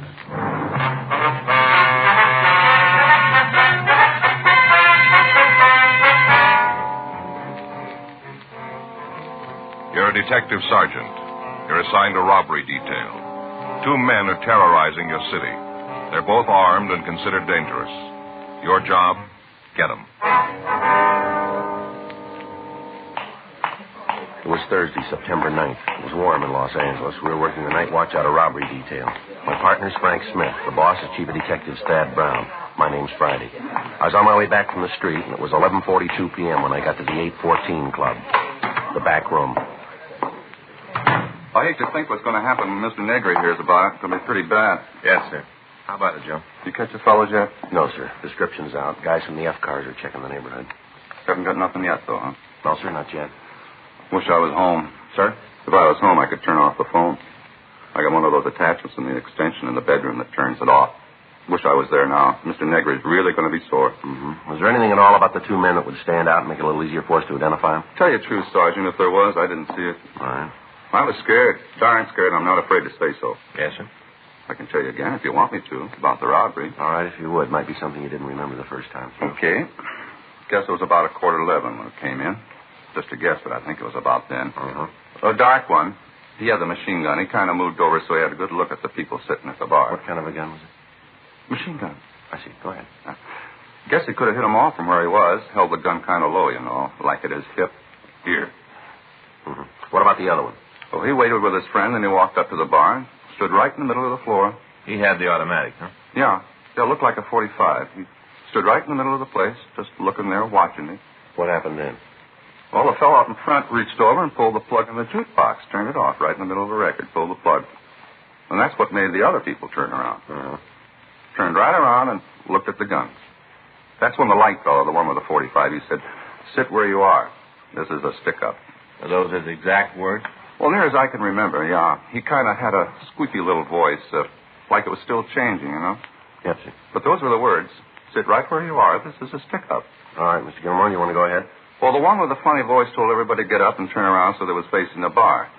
With their back to the hold-up man. Made them all turn around. Mm-hmm. Then he told them to start in the back of the place and walk over to one of the tables and dump all their money out. Said not to forget anything. Put it all there. Did they take anything besides money? Not that I saw. There were a couple of people who had pretty good-looking watches on, but the only thing the bandits seemed to want was cash. I see. Then they left after they got the money, is that right? Yeah. Walked to the door and said for us not to try to call anybody for 5 minutes. After that, they walked out. Did you see if they had a card? No, sir. Didn't even go near the door. We did like they said, 5 minutes, and after that, I called you. Mm-hmm. You'd know them again if you saw them, would you? You bet I would. You put me in a crowd with them, and I'll tell you. No trouble there. I'd know them. Oh, excuse me. Go right ahead. 814 Club. Yeah. Oh, yeah, Mr. Negri. Uh-huh. That's right. Well, who called you? Yeah. Well, there wasn't anything I could do about Mr. Negri. Well, no, sir. Both of them had guns. Yeah. All right, sir. That's the way you feel about it. All right, sir. Fine. I'll be in the morning. Right. Night. Fired me. Well, that's too bad. I thought I heard you say you'd be in the morning, though. Yeah. Well, I come in to pick up my money, I see. Yeah. Time I get here tomorrow, I'll have another change of heart, so hire me back. I've been fired 12 times already. 12. He always hires me back. Isn't anybody else who worked for him? Is that right? Well, he had a lot of trouble keeping help. He thinks I should have stopped the hold-up men myself. Just walked in with my bare hands and stopped them. Pretty silly when you think of it. Uh-huh. He says they're only kidding with the guns, that they wouldn't have really shot me. Pretty silly. Says he'd have bet on it. Is that right? Doesn't take too much to figure that out. Yeah. Either way, I'd have lost, wouldn't I? The description of the suspects, the method of operation they'd used, everything about the robbery sounded just as if it had been read from our M.O. bulletins. For the past 3 weeks, Frank and I had been after the two gunmen. All sources of information had been tapped. Victims and witnesses had been questioned and re-questioned. People in the immediate vicinity had been talked to. Mug shots had been pulled and worn out by handling. To date, in concrete information, we had exactly what we'd started with. Two gunmen who were moving around at will and robbing citizens where and when they chose. The victims of the latest robbery were shown the mug books, but they were unable to make an identification. The canvass of the area turned up no usable information. Frank and I worked until 3:45 a.m., and then we filled out the log and left the office. The next morning, we checked with Captain Donahoe and Chief Brown. As a result of the meeting, we arrived at the only possible solution to apprehending the suspect. Legwork and a lot of it. We spent the rest of the afternoon rechecking informants. At 9:30 p.m., we stopped for dinner, and then we went back to the office. You got the address Sam gave you? Yeah, it's here somewhere. Yeah, here it is. Yeah. You think it's worth checking out? Well, we got nothing else to do. We might as well. As soon as I get these straightened up, we can take a ride out there and see him. Yeah. Robert, Murphy. Yeah, he's here. Just a minute. Friday? Yeah, Murph. Take 3, will you, Joe? Thanks. 3? Yeah. This Friday. Yeah, boy. When was that? Well, it's possible. Did you see anybody else? All right, we'll come right over. Bye. It's Highland Park. They just picked up a guy for 459. Yeah? Matches the description of our blonde holdup man. You think it'll check out? I don't know. They shook him down when he was picked up. They found a 45 with a full clip. Pretty heavy for a burglar. Yeah, let's go over and talk to him. Sure be a break. We've been chasing luck long enough. Well, maybe we caught up. Frank and I signed out of the office immediately, and we started over to Highland Park. It wasn't the first time we'd gone out on a similar call. During the time we'd been after the hold-up men, there'd been several others. All of them had to be checked out. We never knew when an odd piece of information might turn the lead that we'd been looking for. Just before we turned off onto Avenue 64, a call came in over the radio. All units on frequency 1, stand by. You want to turn it up? All Yeah, units I got on it. frequency 1, stand by. Stand by, 11J4. All units on frequency 1, please stand by. Sounds like a good one. Yeah, All wait a minute. units in the vicinity of Highland Park area. All units in the vicinity of 6045 York Boulevard, Highland Park Division. Units 11F2, 11F3, 11F5, and 11F7. And all traffic units, attention. It's a big one. At 10:47 p.m. this date, an armed man enters the Highland Park Police Station and forced an officer to release 2 prisoners. The man was armed with a submachine gun believed to be a .45 caliber. Suspect is described Sounds like our boy. as WMA.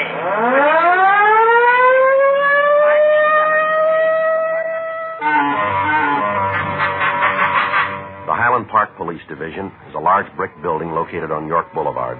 On the ground floor is a booking desk and a couple of administration offices. Directly behind the booking counter across the hall is a cell block. Prisoners are held there pending further investigation or transfer to the main jail. When Frank and I arrived, there were a dozen police cars around the building. Other units were searching the area for the escaped suspects. The call had gone out to the entire state, and members of the Highway Patrol and the Sheriff's Department and all other departments were joining in the manhunt. Frank and I talked to Officer Boyd Hutchins, the policeman who'd been on duty when the escape took place. Well, he came in the side door, and first I thought he just wanted some information. Uh-huh. When I walked over to take care of him, I couldn't see the gun. He was carrying it low, kind of hidden by the counter. You didn't see him come into the building then, huh? No, I was on the phone. First I knew was when he asked me if he could see Burton. Uh-huh. I told him we couldn't swing it right then. Said he'd have to come back. And that's when he asked me if there was anybody around who could okay a visit. Well? I told him there was and said for him to come back in the morning. That's when he showed you the gun, huh? Yeah, he brought it right up over the counter. Said for me not to cause any trouble and I wouldn't get hurt. He didn't have to tell me. Yeah. If there'd been a chance for me to take him, I might have tried, but I didn't see how it'd prove anything for me to bleed all over him. Yeah. He made me take him back to the cell block. I unlocked the door and he told Burton to come out. What about the other guy? Oh, his name is Kenneth Lechner. He was in the same cell with Burton. The guy with the machine gun asked if he wanted to go for the ride, and Lechner said yes, and then the three of them walked out of the building. Did they make any attempt to tie you up, anything like that? No, he just said sit tight. I wasn't about to argue. What do you know about this Lechner? Oh, he was picked up on a warrant from Oklahoma. What charge? Murder. We went to the city hall and we checked the name Gail Burton through R&I. There was no record on him in Los Angeles. We forwarded the information on him to George Breton up at CII in Sacramento. The rest of the night was spent in checking out the possible places the suspects might have been hiding. In a city of over 2 million people, there are a lot of places. While we were combing the city, men from the Sheriff's Department were going over the county territory. We had a vague description of the car that was used, but it might match any one of several hundred being driven on the streets of Los Angeles. Roadblocks were set up on principal routes leaving the city. Special details were standing by at all train and bus depots, and the airports were covered. Leaves and days off for all personnel were canceled, and by the time the search got out of low gear, over 3,000 policemen were looking for the 3 men. Field stations were set up in the less populated areas, and coffee and hot soup were served to the men participating in the search. The night dragged on without result. Saturday, September 11th, we received a report that two men answering the descriptions of Burton and the man who'd aided in his escape had tried to rent a boat down in San Diego. However, when this was checked out, it proved to be false. Saturday afternoon, we received information from George Brereton that Burton had an arrest record in Sacramento and that mug shots and all information were being forwarded. We got in touch with the authorities in the northern city and asked them to check further on the friends and relatives of Burton. When the mug shots arrived, they were shown to the holdup victims. Mr. Gilmore, I'd like to have you take a look at these pictures, see if you recognize any of them. Mm-hmm. You think there might be one here of the fellow who held us up? Well, we want you to tell us if you can. Uh-huh. No. Not him. Uh-uh. No. Well, you remember how I told you Mr. Negrig give me my job back? Yeah, I remember that. He did, just like always. Oh, that's fine. As soon as he read in the papers how they broke out of jail, he said I was right not to cause trouble. As soon as he found out about the jailbreak. We're not sure they're the same men yet, Mr. Gilmore. Don't know why. Sir? Don't know why, ain't sure. Here's his picture. This is the man who held you up? Yeah, one and the same. How about it, Joe? Burton. The other victims also identified Burton as one of the men who'd held them up. With the name of the man, we at least had some place to start. We put in a call to Sacramento, and we talked to the police department up there. We found that the suspect had been arrested on charges of suspicion of burglary, suspicion of robbery, ADW, and assault with intent to do great bodily harm. In spite of the numerous arrests, Burton had only served one term in the county jail. We got all available information on him, and the search was intensified. We'd gotten reports from informants that the three men might try to escape across the border into Mexico. San Diego was notified of this, and Al Gayton was dispatched to the international boundary at Tijuana to aid the Mexican police. 2 days passed without news of the suspects. Monday, September 13th, Frank and I got back into the office from chasing down a lead that went nowhere. Better check with the skipper. Yeah, I'll do it right away. I got it. Robbery Friday. Yeah, all right, I'll take it. Long distance San Francisco. Might have gotten up there. Huh? Hello. This Friday. Oh, yeah, Eddie. Mm-hmm. Yeah, well, we got the identification from Brereton. No, nothing yet. When was that? That could be. It'd give him time, wouldn't it? Just a minute, Frank. Yeah? It's Eddie Vandervoort up there. When did these guys pull the first job? I think it was August 16th. Place over on Pico. That's the first one, isn't it? Yeah. August 16th, Ed. No, the other one doesn't show up on any of the sheets. Kenneth Lechner. No, we're expecting it from Oklahoma. You guys will check it out for us then, huh? All right. Let us know as soon as you got something definite, will you? Right. Okay, Ed. Thanks for calling. Right. Bye. What's he got? Well, I got a rumble that Burton was up there the first part of August. He stayed about a week, he said. Yeah. Ed says he's got an informant down in the Fillmore district used to run with Burton. Might give us a lead on the partner. How come? Well, according to the informant, Burton met a guy up north. They got real chummy. They left town together. Come up with a name? Yeah, he did. Kirby Monet, M-O-N-E-T. Been in trouble? A couple of times. Petty stuff. Rumble's got it that he was always talking about going big, forming his own gang, cutting into the heavy stuff. Matches? Real good. Monet's description's the same as our number 2 man. Pictures of Kirby Monet arrived from San Francisco, and when they were shown to the victims of the thieves, we had a positive identification on our second suspect. Armed with this information, the job of the men in the field was considerably easier. Now they knew who they were looking for. 10:42 p.m., Frank and I started downstairs for our car. Excuse me, Phil. Yeah? You tell me where the office of the chief is?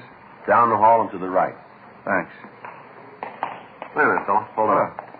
What do you want to see the chief about? Well, it's personal. Maybe you better tell me, huh? If I wanted you, I'd ask it that way. All right, get over the wall. Better shake him down, Frank. All right, over here. You don't have to go through all this. I'm not going to cause you any trouble. Your name's Kenneth Lechner, isn't it? That's right. If you couldn't find me, you figured I'd come to you. Frank and I took the suspect to the squad room, and we got in touch with Chief Detective Thad Brown. We told him what had happened, and he said he'd come over to the office as soon as possible. We shook Kenneth Lechner, but we found nothing. We asked him to tell us about the jailbreak. I didn't have nothing to do with it. You got to believe that. We'll let you tell us. I'm giving it to you the way it happened. Where are Monet and Burton? I don't know. Last I saw them, they were out on West Pico. You got an address? No. They were sitting in the car. They had a place cased, and they were waiting for the crowd to clear before they took it. You know what place it was? Well, it's a bar out there. Got the name? No, I haven't got any idea. I told you I want no part of it. That's the reason I left. You haven't got any idea where the place is, huh? No, none. You want to tag communications, Frank? Tell them about it? Yeah. I'll get it right away. You guys must have every cop in the country out looking for us. Never saw so much fuzz. Yeah. I can't go that route anymore. It doesn't work out for me. Never was any good at running. Did you hear anything at all about the plans they were making? No, not a lot. I don't think they trusted me very much. I was with them, but like an in-law or something. I'll tell you something, Sergeant. What's that? These guys are roof jobs, both of them. What do you mean?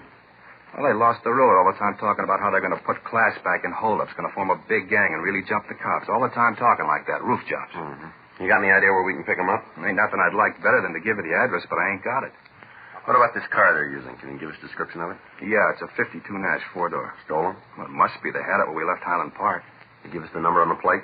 I don't think so. I can't pull it up. I don't think I ever really took a good look at it. What about this machine gun? They got shells for it? They're loaded with them. These two guys are heavy enough to start a small war on their own. Monet carries a chopper and a 45 in his belt. Burton's got two 45s and a 38. He carries a 38 strapped to his leg. He's always laughing about it. Says even if he's picked up, he's got to ticket out. Mm-hmm. Oh, these guys are real far out.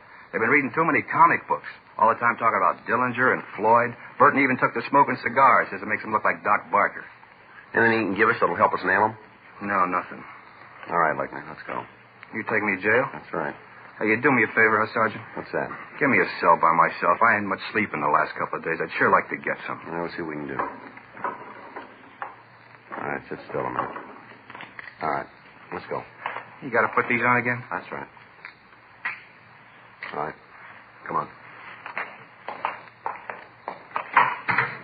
Get the word out? Yeah, a little late. What do you mean? Burton and Monet have already hit the bar. Patrol car spotted them on the way out. Yeah. It was a beef, and the men in the car took Burton into custody. Mm-hmm.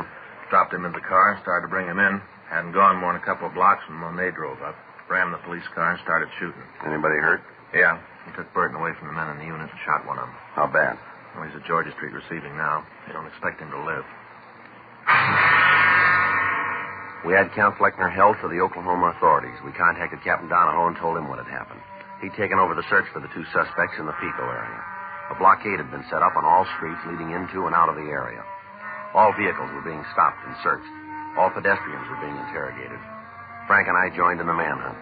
By 6:30 the next morning, Wednesday, September 15th, the area had been covered without result. However, in checking all automobiles in the vicinity of the holdup, we'd come across a 1952 Nash, gray in color. The left front fender was damaged and matched the description of the suspect's car very close. We put a stakeout on the vehicle and it was kept under watch for the next 24 hours. During that time, no one approached it. We checked the license number with Auto Theft Division and found the car to be stolen. It had been taken from the owner 5 days before on September 10th. We brought Kenneth Lechner from the main jail, and he positively identified the car as the one driven by Monet and Burton. At the end of the surveillance, a crew from the crime lab came out and identified paint scrapings from the damaged fender as having come from the police car that had been rammed. A crew from Leighton Prince came out and went over the car. While they worked, Frank and I stood by. Looks like we got it turned. Now, it's not going to do us much good if we can't find the guy with the key. Well, he should be about finished now. I'll check with him. All right. I'll walk over with you. Excuse me. Yes, ma'am? Something we can do for you? You know what those men are doing to that car? Police business. You a cop? That's right. You tell me what's going on? Investigation. Of what, the car? That's right. What are you looking for? Information. Not going to tell me, huh? Well, it'd be a little better if we didn't, ma'am. Okay. But he's not going to like it, not a bit. Who's that? The fellow that owns the car. He's not going to like having all you guys roam around. You know the man that owns the car? Sure. He's figuring to get married. I know him. What's his name? Monet. He's kind of French-like, romantic. How long you know him? Not long. Sort of a whirlwind courtship, you'd say. Just met each other and we knew. You know where this Monet is now? Not right off. I know where he'll be. Where's that? At his place. I'm supposed to meet him there at 7:30 tonight. We got a date. Why, you want to talk to him? That's right. He's a nice fellow. You'll like him. Almost everybody does. Is that right? Never knew anybody met Kirby didn't want to be around him all the time. Everybody wants to be around Kirby. You know him. You'll see. Well, I won't be too hard, ma'am. Huh? He's already convinced us. We had the girl, Drusilla Roth, show us where the suspect was living. The results of the investigation by Leighton Prince brought out several partial fingerprints. These were identified as belonging to both suspects. We checked with the landlady at the apartment. She verified the fact that Monet and Burton had moved into the place 3 days before. She told us that neither man was at home. In our company, we checked the room. Under a pile of dirty clothes in one of the bureau drawers, we found several boxes of ammunition for the 45s and the 38. There were also several hundred rounds of cartridges for the machine gun. Because of the physical structure of the building, it was decided that the best way to keep the place under surveillance would be for one team to cover the front door, another to watch the rear entrance, and a third to wait in the room itself. Frank called the office, and Sergeants Murphy, Rafferty, and Benson, along with Lieutenant Stoner, came out to help us. We instructed the manager to stay in her room and not let on to either of the suspects that we were in the building. We waited. 6:45 p.m. Should be showing up pretty quick, huh? Yeah. Any word from Georgia Street?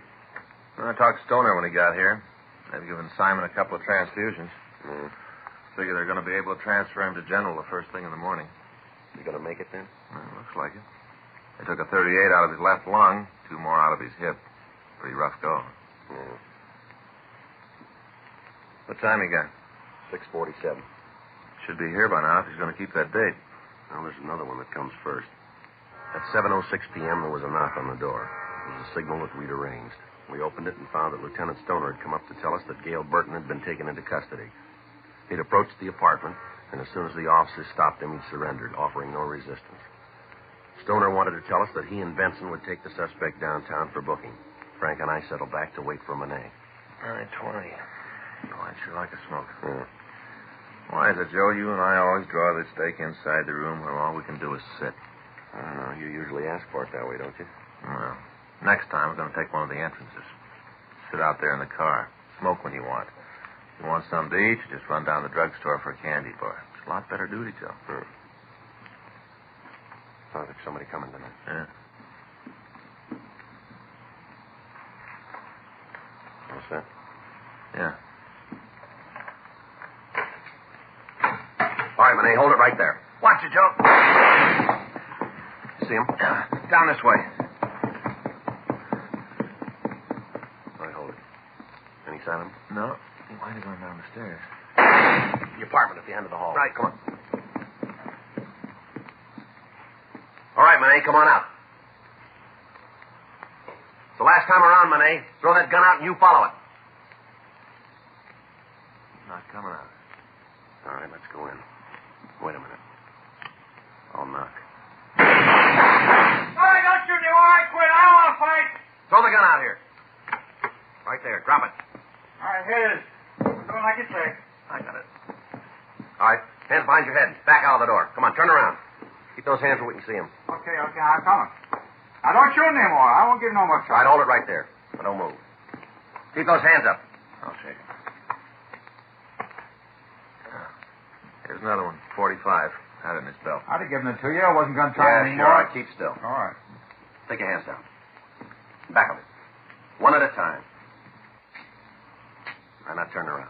You going to take me in now? That's right. That cop I shot, he didn't die. No, you're pretty lucky. And all you got me for is robbery. That's all. Just robbery. That's how it looks from here, doesn't it? Robbery, that's all. Jail term doesn't make a lot of difference. Is that right?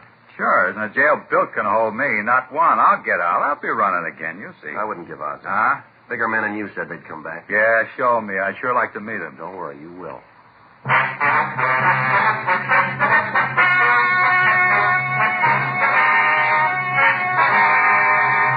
Kenneth Nelson Lechner was returned to the state of Oklahoma for prosecution on a murder charge. A hold was placed against him by the state of California in the event he is paroled. Gail Claude Burton and Kirby Arno Monet were tried and convicted of robbery in the first degree, 6 counts. Violation of Section 4574 PC, bringing a firearm into a prison, violation of the machine gun law, and assault with intent to commit murder. Robbery in the first degree is punishable by imprisonment for a period of not less than 5 years. Violation of Section 4574 is punishable by imprisonment for a period of not less than 1 year in the state penitentiary. Violation of the machine gun law is punishable by a term in the state prison not to exceed 5 years and or a fine of $5,000. Assault with intent to commit murder is punishable by imprisonment for a period of not less than 1 nor more than 14 years in the state penitentiary. You have just heard Dragnet, the authentic story of your police force in action, and starring Jack Webb, a presentation of the United States Armed Forces Radio Service.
My name's Jeff Regan.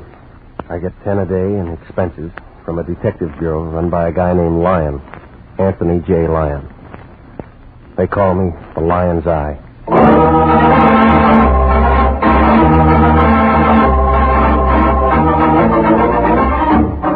With Jack Webb starred as Jeff Regan, Investigator, stand by for trouble, suspense, and adventure in tonight's story of the man who liked the mountains.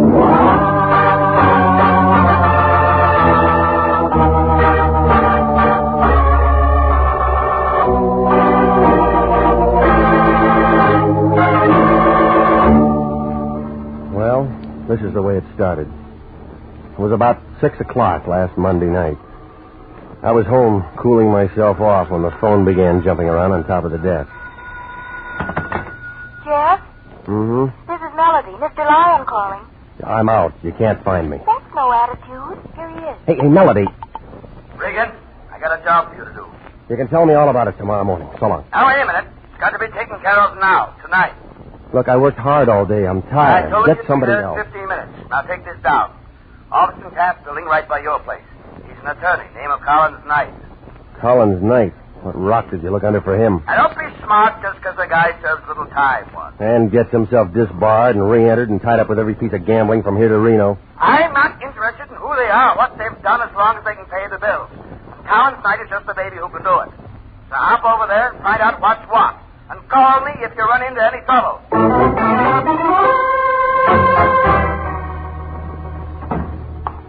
Collins Knight, attorney at law, Taft Building.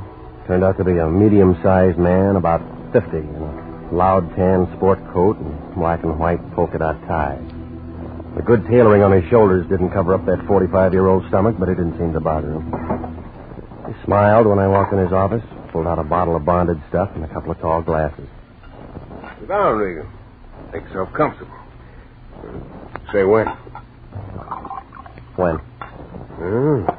I'm a four-finger man, too. Yeah. Here's to you. Cigar? I don't use them. You don't mind if I do. Yeah. Now then, I asked you to come here because I want you to find Big Ed Kittredge for me. Been missing 3 days, according to his wife. From pictures, I seen a Big Ed. He'd be a hard man to miss. Yeah, I figure the same way, Regan, but he's been gone for 3 days, and I think someone's either cooled him off or he's lammed. Why do you think somebody cooled him? Oh, a man like Big Ed's bound to have a lot of enemies. For one reason or another. Why do you think he lammed? For one reason or another. Friend or enemy? Neither. I just know the guy.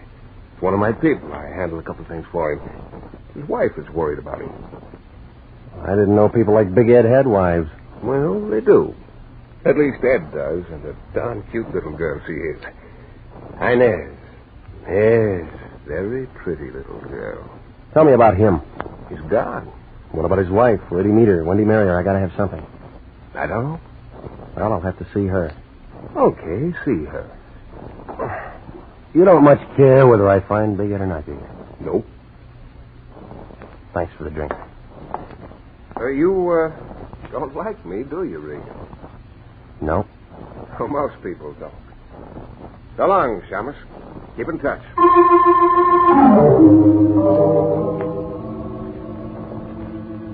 The name on the door said Mr. and Mrs. Edward Kittredge. It was a clean door in a clean hall with a nice new carpet on the third floor of an apartment house over on Franklin.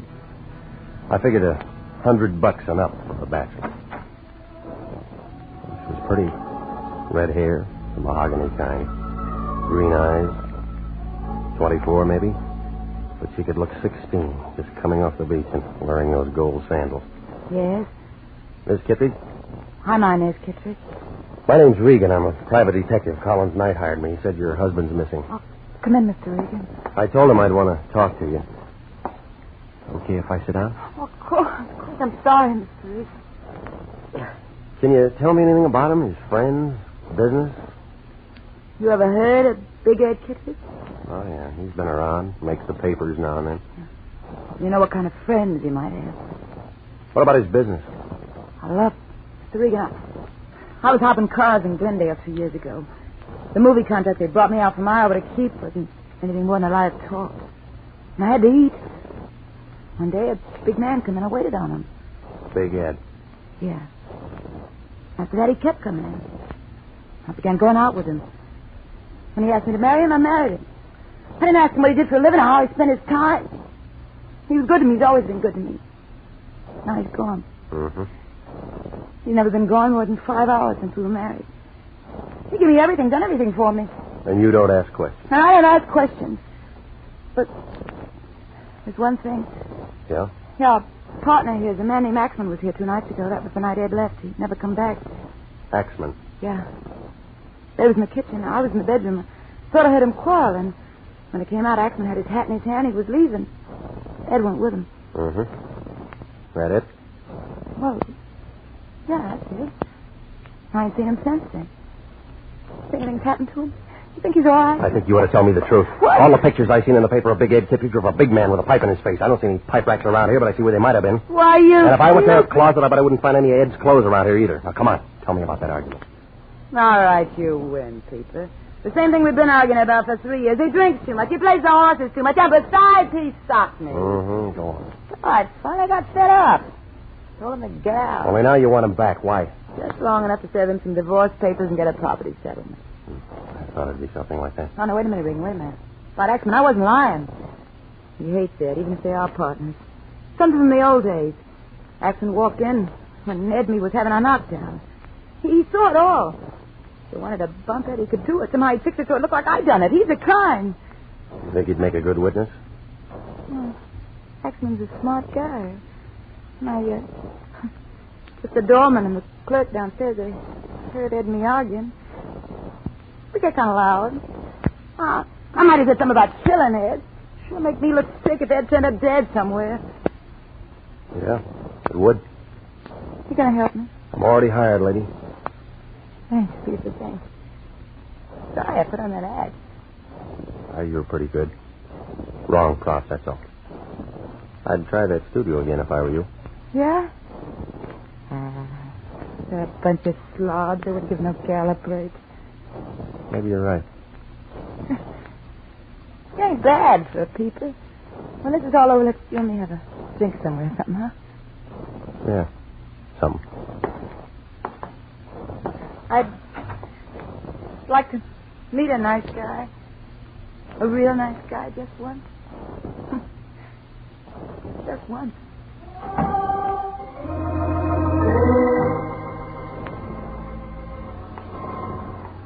2 minutes later, in front of the apartment house, I was lighting a cigarette and thinking over what Inez Kittredge had just told me when a soft hand belonging to the soft arm, body, and face of a little pug I knew named Louis Pacheco settled on my arm. Regan. All right, punk, what is it? I've been waiting for you, Regan. Been with Big Ed's wife, huh? Nice dish, huh? I seen her. I got some business with you, Regan. Yeah? Yeah. You're looking for Big Ed Kittredge, ain't you? Maybe. Yeah, then I could tell you something that'll help. All right, go on, tell me. Now, without you giving me something for the trouble. How much can you tell me? Maybe what Big Ed is. Okay, 5. What? Tell somebody else. Suit yourself, punk. Wait a minute. Wait a minute, Regan. Well? He shagged up the mountain town, yeah. Has a place up there called Hideaway.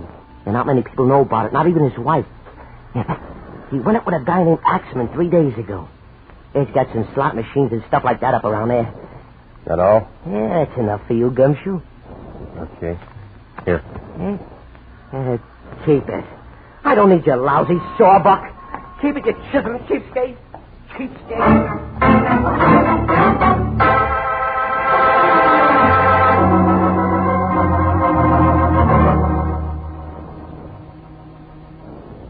I don't care what kind of people are involved. I told you that before, and I'm telling you again. If they play rough, let them do it, just so we get paid. All right, fatso. Then get yourself somebody else to take over. I quit. No. Just a minute, Regan. Just a minute. Let's not fly off the handle about this thing. Not be hasty. They're a bunch of bums, and you know it. Well, now perhaps I was a bit indiscreet accepting a client like Collins Knight with his reputation and all that. And it isn't only him. It's the man I'm supposed to find and his friend Axman and anybody else who knows him. Now, Jeffrey, I'm sure that a man of your talents could locate Ed Kittredge without any trouble. After all, Jeffrey, You've dealt with people like this before and always handled it admirably. Very admirably. I don't like it. Knight hires me to find Big Ed Kittredge. Only he doesn't care whether I find him or not. Big Ed's wife only wants to find him so she can slap a court order on him, and both of them tell me that Big Ed might be dead. Well, now let's not jump at their conclusions, Jeffrey. I'll have to admit the whole thing looks fishy.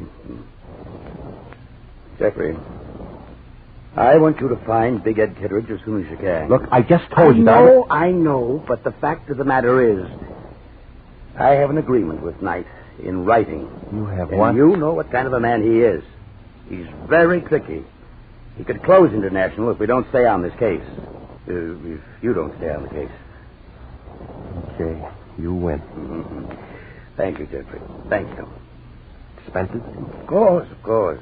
After I drive up to Mountain Town, I might find Big Ed up there. Of course. Be careful, Jeffrey. Be careful and... Oh, don't give me that phony line about calling you. Now, Regan. Yeah?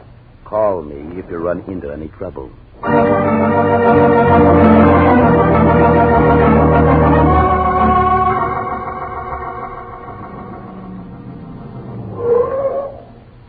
How far to Mountain Town? You're here, Pilgrim. This is it. That black place over there's the lake. And that black place over there's the town. Cabins round the lake, no one round the town. Fill her up? Yeah, fill her up. Where can I get some coffee? I've been driving half the night. 30 feet to your right and inside the door.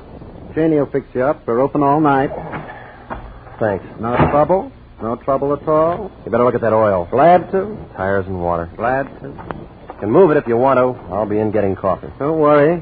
Don't get enough business at 1 in the morning to stay open. I'm going to talk to the boss about it someday. Hey. Hey. Hi, here you are, coming. I'm coming. What do you want to hit the counter like that for? Well, I thought you was Eve. I didn't know it was a customer. Who's Eve? Him. Eve Holton that runs the station. What's yours? What's my what? Name? Well, as long as we're being formal, it's Regan. Jeff Regan. Oh, you're Janie. Well, say. How'd you know that? Eve. He told you. Well, say. How about some coffee, Janie? Huh? Oh, sure. You been traveling far, Mr. Regan? From Los Angeles. Going far? Right here. This stump.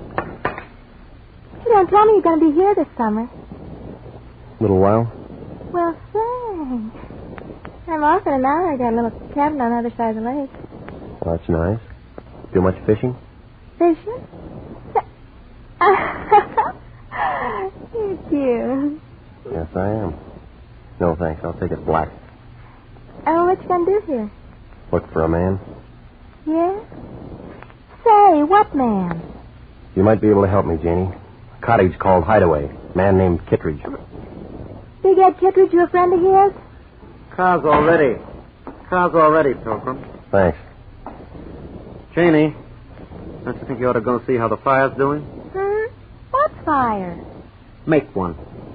All right, Eve, all right. Do you think as a girl takes a job slinging hair, she has to listen to a lot of balloons and maybe she's like you working the Janie's too friendly. I like friendly people. Keep the car here, will you? I'm looking for a Hideaway cottage, and I don't see any road going around the lake there. I guess I'll have to hoof it. Hideaway? East shore of the lake. About half a mile from here. You're right, there's no road. You'll have to walk. Thanks. Don't mention it, Pilgrim. Don't mention it.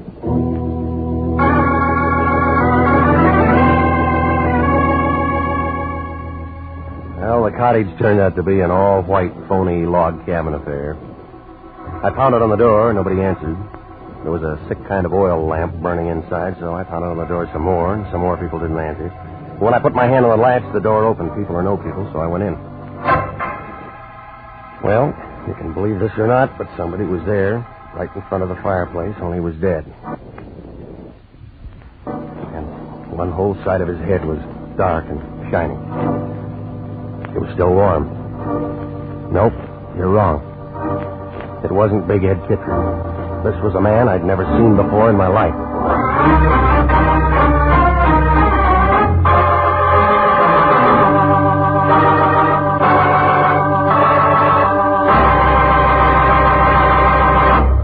We'll return to Jeff Regan, Investigator, in just a moment. An easy way to save for future security is by a payroll deduction of savings bonds. If you are not paid on a salary basis, you can purchase savings bonds at your nearest post office, bank, or savings and loan association office. Now is the time to ask your employer to start deducting for savings bonds or to buy a bond on your own. If no other plan is feasible, your bank will deduct enough each month from your savings or checking account to buy a savings bond. For money in the future, buy United States savings bonds. You'll be glad you did. And now, back to the story of the man who liked the mountain and Jeff Regan, Investigator.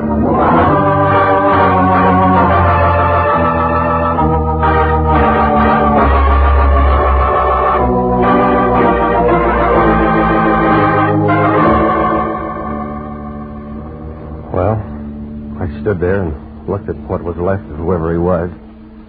Wasn't anything in his pockets. Labels, cut off his suit, no laundry marks. Then I began looking around for a poker or a hammer or something. What I found was a heavy piece of kindling wood, and one end of it was stained. Then I heard somebody come in the door. I saw striped overalls, flashlight, and .45 Colt revolver held by E. Fulton. Uh-huh.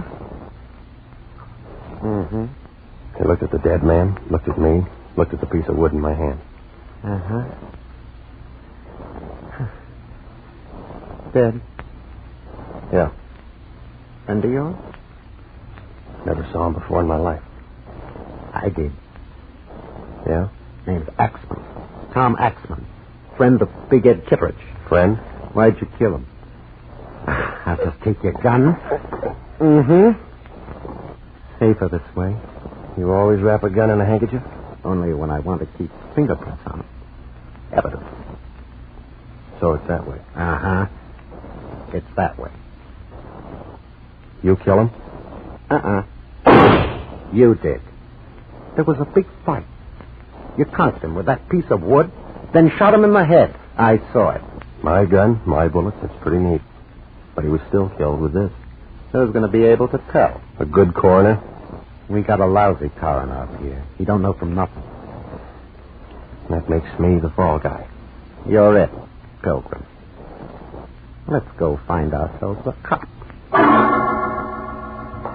Eve waved his gun at me, and I started ahead of him for the door. Oh, he was good at doing frame-ups, and he was good at running things, but he was only an amateur when it came to pushing a man with a gun. I waited to feel it in my back. By the time I got to the door, it was there, and that was his mistake. I shoved him up against the wall, but he didn't drop the gun. Before he could do anything, I was running for the black place that he told me was the lake. Come back here, Regan! Come back here!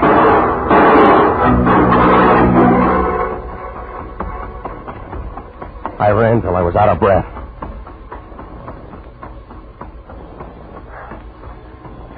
What? Who is it? Who's there? Take it easy, Jane. It's me. Uh-huh. Oh, Mr. Regan, it's you. Hey, listen, he's looking everywhere for you. I know. He said you killed a man, Tom Axman, over in Kittredge's cabin. I know. But you didn't kill him, I know that. Yeah? Hey, come on, we can't talk here. Someone will see us. This is my place. Boy, I got some things to tell you, Mr. Regan. I don't like this place, and I don't like Eve Holden, I don't like anything that's been going on. You got to get out of here. Get out fast. Come on in. Look, I quit my job tonight. I didn't want to get mixed up in any of this. Any of what? This killing and... Gee, I don't know what all. Oh, I better pull the curtain. Someone might see in here. This is a scary place. You say you know I didn't kill Axman. How? Well, I've been working in Mountain Town a couple of weeks now, and I've seen a lot of screwy things. Like what? Like Eve Holton. He works for Big Ed Kittredge. And Big Ed ain't no saint. Have you seen Big Ed? He drove up a couple of nights with that Tom Axman. I think Ed killed him. Yeah? They'd been drinking a lot, and they both talked kind of loud to Eve. And Big Ed and Axman went over to the cabin. I didn't think anything of it till they didn't show up for something to eat the next morning. Ain't nothing to eat in that cabin. That helps, Janie. Go on. Well, Eve's been going up around that mountain, taking a look every day, for no reason at all. Yeah, sure he has. Only he isn't looking at the mountain. Scared. Look, mister, my jalopi's out and back in the filling station. Just take me with you. I'll tell everything I heard and seen, and we can let some cops figure out all that. Hey, what's that? With a hand firing a gun at her. His figured to be my gun. I hit the oil lamp and went down to the floor. Then I heard somebody outside on the porch. I crawled in the dark till I found a wall and a window. It wouldn't open, so I took half of it with me.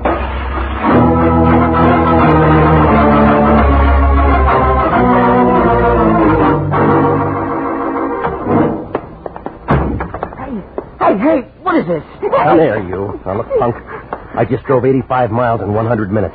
7 o'clock in the morning, and I haven't been to bed all night. I saw one dead man and one woman made dead. Easy on that stuff, Regan. And some of your playmates up at Mountain Town trying to make sure that I get hooked with it. Now, wait a minute. Oh, start talking, punk. Wait a minute. What do you want me to say? I don't know nothing about no stiffs and no Mountain Town. All right.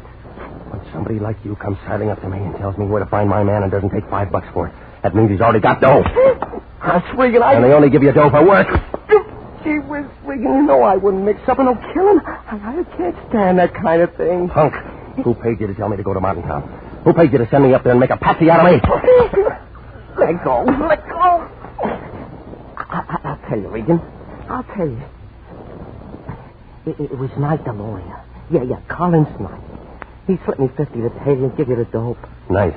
I might have known. Go on. That's all. Honest, that's all there is to it. I tail you over to Big Ed's apartment. You talk to his wife, and you know the rest. And I tell you why? You know I never asked any question. I just do what I get paid for. Nobody ever let me in on something big. I didn't know it was no frame. Okay, punk. Listen, if Knight ever finds out I told you... Shut up.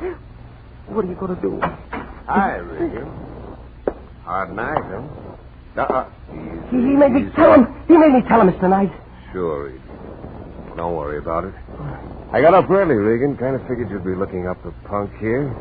He phoned from Mountain Town, said you lammed out on him twice. You're a pretty tough boy, aren't you? Here, punk. Buy yourself something and forget you ever saw Regan, okay? Oh, sure, Mr. Knight, sure. Okay, Regan? Let's get going. Got a long drive ahead of us. I'll be able to drive it blindfolded someday. Someday. I'm still your patsy. Mm-hmm. I take you back there and we call the cops. Now, come on. Eve will be getting anxious.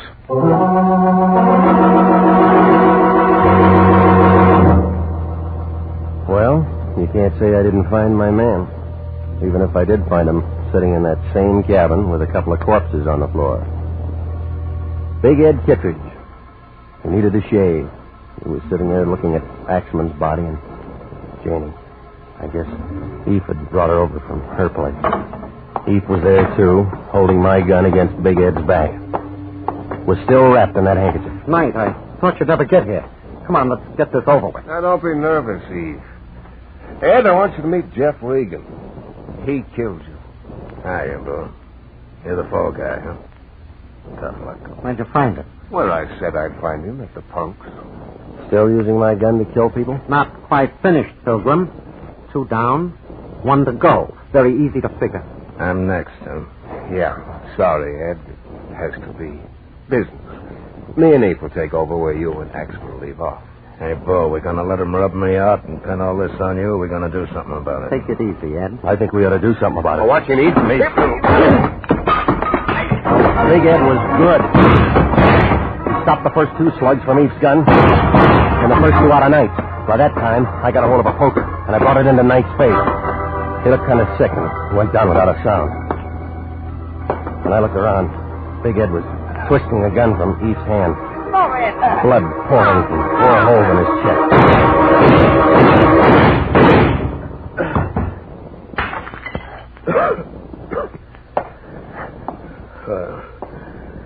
So you ain't so easy at that, huh? Guess the frame won't work now. Where's your phone around here? I'll get you a doc. Well, Sawbone's gonna help me. Save yourself the trouble. I never knew they burned like this. What's your name? Oh. Regan. I'm a private detective with International. Oh? Lions still run that dump? Yeah, exactly. Old bum, ain't he?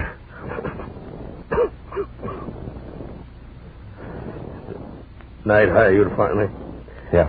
He's real tricky. Well, they ain't making a patsy out of you anyhow. Look, Regan, I done you a favor. Fix the deal for me, will you? Sure, Ed, sure. I got a wife named Inez. Met her. Pretty, huh? Look, tell her I wasn't sore. I didn't really leave it. I just came up here to let it cool off. I kind of like the mountain. That's why I had a place. Sure, I'll tell her. Now, this is a bunk, ain't it? Regan. I'm here, Ed. You found me, huh? Yeah, I found you. Yeah, Lion's Eye. $2 says Lions won't give you no bonus for it.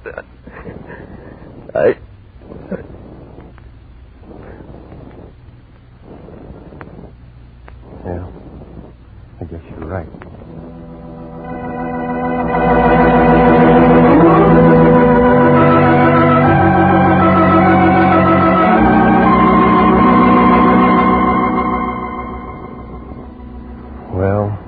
I called the sheriff, who had a face like a boiled beet.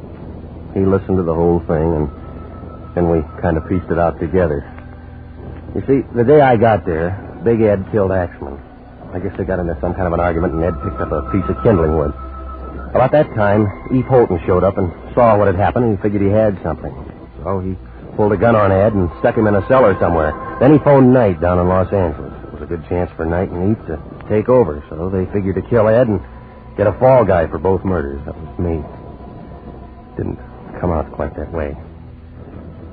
Eve had to kill Janie, too. All with my gun. You know the rest. Oh, Lion cashed Knight's check. He was happy.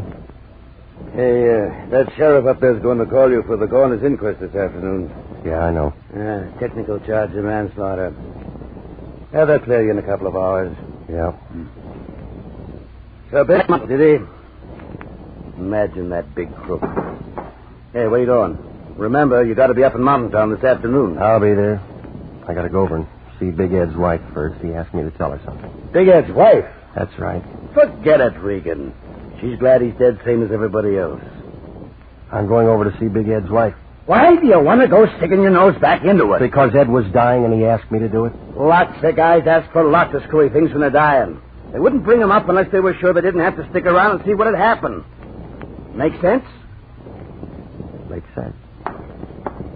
Where you going? Over to see Big Ed's wife.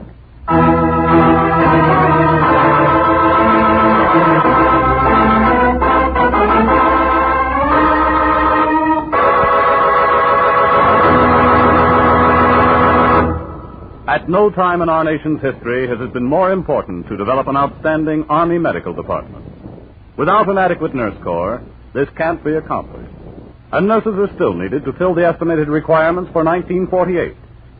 If you are a graduate registered nurse over 21 and under 45, you're invited to apply for a commission in the Army Nurse Corps Reserve. If you are selected, you may choose either active duty or inactive status. Apply to the Adjutant General, Washington 25, D.C.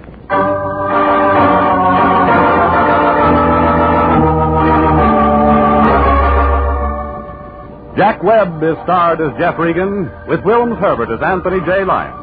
It's CBS same time next week for hard-boiled action and mystery with Jeff Regan, Investigator. Also heard on tonight's program was Jeff Chandler, Betty Lou Gerson, Edgar Barrier, William Conrad, Sidney Miller, and Laurette Philbrand. Jeff Regan, Investigator is written by E. Jack Newman, produced and directed by Sterling Tracy, with original music by Dick Arant. If you like mystery, here Find That Clue with Mystery Master Ken Crossan quizzing the top mystery writers of Hollywood and a special guest this Monday night over most of these same CBS stations. Here Find That Clue Monday night 8:30 over most of these stations with Turhan Bey. This is CBS, the Columbia Broadcasting System.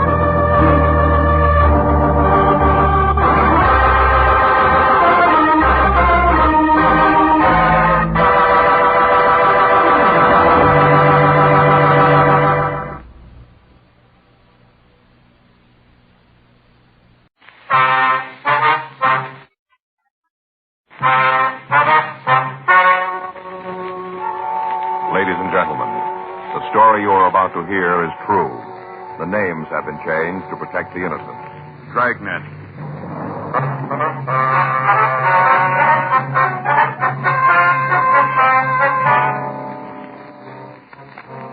Detective Sergeant. You're assigned to juvenile detail. A series of housebreakings has taken place in your city. The articles taken and the method of operation indicate a juvenile thief. Your job, find him. It was Tuesday, July 6th. It was hot in Los Angeles. We were working the day watch out of juvenile detail. My partner's Frank Smith. The boss is Captain Powers. My name's Friday. We were on our way out from the office, and it was 10:36 a.m. when we got to the old Central Jail building. Crime lab. Ray? Back here, Joe. Come back. Finishing up. Hi, Ray. All right. How's it going? It's hot. It's going to hit the 90. Mm-hmm. Probably will, too. Any water around? Bottle over there in the corner. Help yourself. Thanks. How about you, Joe? No, thanks. You got anything for us, Ray? That's the same as usual. Take a look. Same entrance. Cut the screen on one of the back windows, broke the glass, and climbed in. Any prints? None we could find. Here's a picture of the edge of the screen. Here. You can see the cut edges. We got anything from it? Not much. The figure was done with a knife. If you come up with that, we might be able to tell you if you got the right one. Mm-hmm. What about the physical evidence in the house, Ray? No, not much. We got a couple of partials. Lifted them from the glass top on the dresser. Here. Here's the picture. Yeah, you can see here, not much to go on. Match up with the prints from the other jobs? A couple of points, but not enough to build a case on. Only thing you got that definitely ties this one in with the others is the footprint. Another one? Mm-hmm. Found it in the soft earth underneath the window. Hand me that print, will you, Frank? Oh, yeah. Yeah, here you go. Thanks. Here. There you can see it clearly, the heel mark. Same as in the others. Did you get a cast of it? Mm-hmm. You want to see it? No. No reason if you've looked it over. You got the same thing on the picture. Yeah. Anything else? You had it. Well. You got a cigarette? Ran out. I haven't had a chance to get some more. Here. Thanks. Thanks, Joe. Yeah. You been able to chase down the rubber heel for us? No luck. We contacted half a dozen firms. They all tell us the same things, made special. Probably some small factory that specializes in custom-made shoes. Might be some sort of correcting shoe. You know, FP. Oh, yeah. You've had it for a couple of weeks now. Where do you sit on it? Right where we found it. We've talked to about every repairman in town. None of them have seen this kind of a heel before. None of them can tell us where it was made. Mm-hmm. Checked with the doctors in the area. None of them know the brand. Figured it might be one of them who sent for it. Nothing on it, though. No. It's a new one to them, too. Yeah. Wish there was more I could give you, fellas. Well, that's all right, man. It seems no matter which way we turn, there's another wall waiting for us. How about burglary? Anything come in from them? Well, they're checking it all down. They got the same thing we came up with. Anything turn up on the stolen merchandise? No. Burglaries made all the checks. Pawn shops have been alerted. Stuff's all cheap costume jewelry. No reason to try and hawk it. They wouldn't get anything for it. Brings you back to a motive. Why's he pulling the jobs in the first place? Well, Ray, we'll file that with where the heels are made. About the only thing we can figure is that some kid out for kicks gets his laughs from breaking into houses. There's no other reason. Stuff he's stolen you can buy by the carload in any dime store. A couple of times he's left money alone when it's in plain sight to steal some cheap pin. Looks like you got yourself a wild one. Yeah. Well, what can you tell us about the footprints, eh? Not much. They found under the window. Kid wasn't moving when they were made. Can't figure his stride. What about weight? Only a guess, Joe. Yeah. I'd say it came in about 140. Could be 15 pounds one way or the other. What about the size? 7. Looks like 7C. Mm-hmm. You sure about that? Well, pretty sure. Not much, is it? Best we can do. Okay. Last place, the woman was real sore. Don't blame her. Not about the costume jewelry. She didn't much care about that. Some prize gladiola she was raising. Kid tramped all over him. Real sore that he stepped on him. Don't blame her. Says when she catches him, she's going to give him a good talking to. Tramping up all her plants. Well, we'll see you, Ray. Yeah. Sure haven't got much to go on, have you? You called it. Frank and I went back to the office and we pulled all of the reports that we had on the thefts. We spent the rest of the morning going over them. The method of operation was apparent. Each Friday night for the past 2 months, between the hours of 8:30 and 11 p.m., a single thief had entered a home in a wealthy section of town and stolen as much worthless costume jewelry as he could carry out. On each occasion, the entry was made through a rear window. In those cases where the window was locked, the thief broke the glass and undid the latch. On each occasion, he'd left at least one footprint in the dirt around the house. The heel impression was of a type that we hadn't been able to identify. We'd gotten pictures of it out to all major shoe manufacturers, but they were unable to tell us where the shoes had been made. We canvassed the area where the thefts were taking place without results. Rolling stakeouts were set up on Friday nights, and they'd netted us nothing. The thief approached the home, broke into them, stole what he wanted, and then he left without being apprehended or seen. Throughout the investigation, Frank and I had been working closely with Burglary Division, but their men hadn't been able to come up with any more than we had. At 1:15 p.m., Frank and I left the office. We got something to eat, and then we started to check the playgrounds again. At each one, we'd contact a member of the park department and ask them if they'd seen anyone wearing a pair of shoes similar to the pictures that we had. Every place we got the same answer. None of them had. We stopped groups of boys on the street and asked to see their shoes. We checked malt shops, drugstores, pool halls, and bowling alleys without any result. The same operation had been going on for the past 2 weeks without bettering our chances of apprehending the suspect. 5:30 p.m. Frank and I left one of the larger bowling alleys in town and headed back to the office. Boy, I'll sure be glad to get home tonight. Yeah. Hot. Sure was. Yeah, must have gone over 90. Yep. Must have. Paper said 90, but it was hotter, I can always tell. How can you always tell? My feet, Joe. Always tell with my feet. Cold day, I can walk for a couple of miles, not have any trouble. Come the hot weather, and if I step off a curb, I got misery. Yeah. I think I'll get me another pair of shoes. Kind with the holes in them. What? Kind with the holes in. You know what I mean. You see them all the time in the men's magazines, kind of cloth on the top. You know, real thin leather on the sole and cloth over the top, a lot of little holes in it. They're cool. Mm. See them all the time in the magazines, don't you? Oh, yeah. Yeah, I see them all the time. You know, it's got a picture of a guy wearing them with a tan suit on. Oh, he's got on the same suit, and he's got a straw hat with one of those bands made out of feathers, you know, like a kind of snake kind of. Mm-hmm. Guy's always in a tan suit and a hat. Well, maybe you got to have one of those before you can buy the shoes, you figure? One of those suits? Yeah. I don't know. You're not talking much today. Haven't got room to get in. You're doing it all. Oh, hi. That's pretty funny. It's hot. Must have been over 90. I was just about to say it. Slow Must down. have been over 90. Slow down. Yeah? Take it easy. See that kid up there? No. Up there. Just coming out of the drugstore in the corner, waiting for the light there. Oh, yeah. Tennis player, huh? Well, he's wearing a pair of canvas shoes, looks like, from here. Yeah. Want to check him? You might as well. That's good here. All right. You want to wait? No, I'll come with you. Hey, fella, hold it up. What? Wait a minute. You mean me? Yeah. Yeah, what do you want? Police officer, son. We'd like to ask a couple questions. What for? I haven't done anything. No, we didn't say you did. We just want to ask a couple questions. Oh, I thought there for a minute you were after me. My partner, Frank Smith. My name's Friday. Hi. Oh, I'm Alec McCarran. What do you want to ask? You been playing tennis? No, just practicing. I go down to the handball courts at school and practice. Couldn't get a game this afternoon. Why? Let's take a look at your shoes, will you? What? Your shoes there that you're wearing. We want to see them. What is this, a joke? No. Well, sure sounds like a rib. You guys sure you're really cops? Well, here's the ID again. You want to look? Now, let us look at your shoes, will you? Okay, no reason not to. There. The soles we want to see. You sure this isn't some kind of joke? Look, son, no joke. Come on, Alec. Let's see the soles. Sure, there. Well, you satisfied now? Yeah. Okay for me to go now? Straight down. Why, say, what is this anyway? Oh, it's stopping me in the shoe thing. You looking for something special? Not anymore. We just found it. Frank and I took the boy back to Georgia Street and checked his name through R&I. We found that there was no previous arrest record for him. 7:15 p.m. We took him into one of the interrogation rooms. Your full name's Alec McCarran, is that right? Yeah. How old are you? 16. Where do you live? 4782 Fargo Street. Where's that, son? Up above Silver Lake. Mm-hmm. You live with your family? Yeah. Mother and father both living? Yeah. When are you going to tell me what this is all about? Got a job, son? Not now. I got one coming up. Doing what? Box boy in a market. Supposed to go to work next week. The kid they got now is going in the Army. They promised me his job. You go to school? Yeah, I'm a senior in high school. Look, it's getting late. My dad's going to start to worry. Is it okay if I call him? We'll call him for you in a minute. Thanks. What do I tell him when he wants to know what's happening? We'll talk to him. Okay. What do you usually do nights? I don't know what you mean. Well, evening hours. What do you do? I stay home mostly. Got to get my grades up for college. I usually study. During summer vacation? My dad helps me. I got to make up a couple of credits. Thought you had to go to summer school for that. I guess I'll get out of school late. You study every night? Just about, yeah. But not everyone, huh? No, I go out sometimes. When? Mostly the weekends, Friday. What do you do when you go out? And where do you go? Shows sometimes. Anywhere else? Bowling. Sometimes just down to the library to get a book. Mostly to the show. Did you go with anybody? No. Where'd you get those tennis shoes? My dad got them for me. Where? Place back east.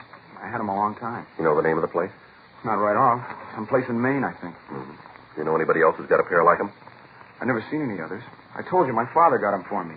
Used to wear them when he was a kid. Sent back to Maine for him. Mm-hmm. You guys won't tell me what this is all about, huh? Yeah, we will. There've been a string of burglaries in town, house breakings. The person that's been pulling them wears a pair of shoes just like yours. Like mine? That's right. You think I'm the one? Well, it looks like it, doesn't it? I better call my father. All right, we'll call him for you. Isn't the only pair of shoes in the world, you know. Only ones we've been able to find, son. There must be a lot more. Well, we're willing to see them.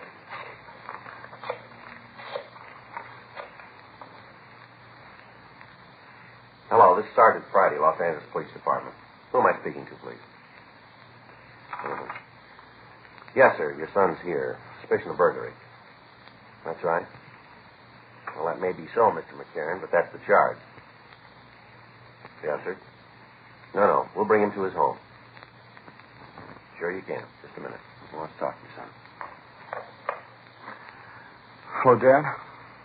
Yeah. Uh-huh. At the police station. No, it's no joke. What? Well, I'll tell you when I see you. Yeah, bye. All right, Alec. Get your sweater. You taking me home now? That's right. Guess Dad set you straight, huh? Told you it was all a mistake? No, I'm afraid he didn't. What do you mean?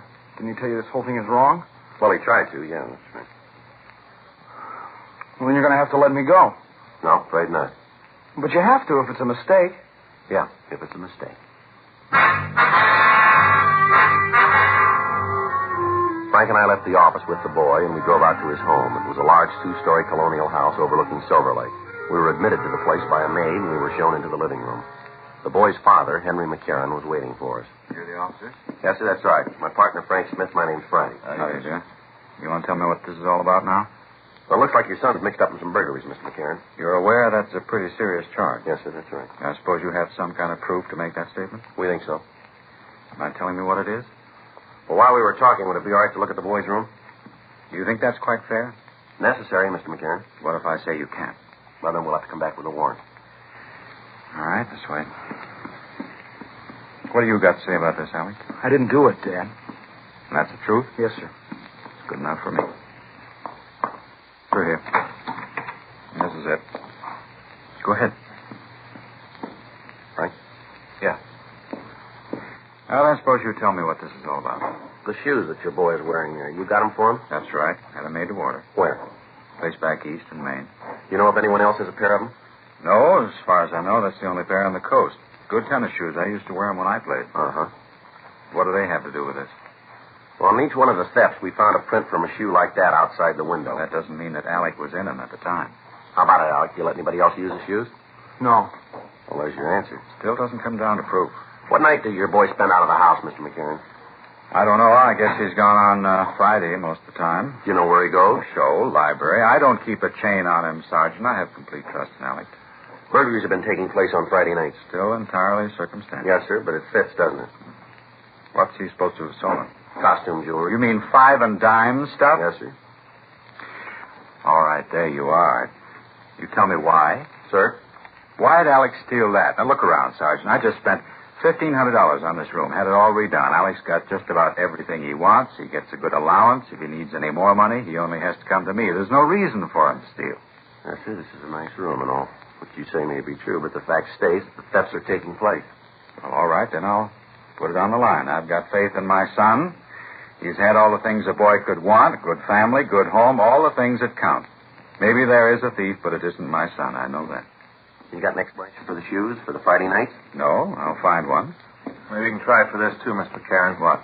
Found these in the boy's closet. Hmm? Box of cheap costume jewelry. With the finding of the jewelry in Alec McCarran's room, the circumstantial case against him seemed to solidify. Although he denied any knowledge of the pieces, he was taken down to Georgia Street Juvenile and booked on suspicion of violation of Section 459 PC, delinquent. His father retained a lawyer immediately.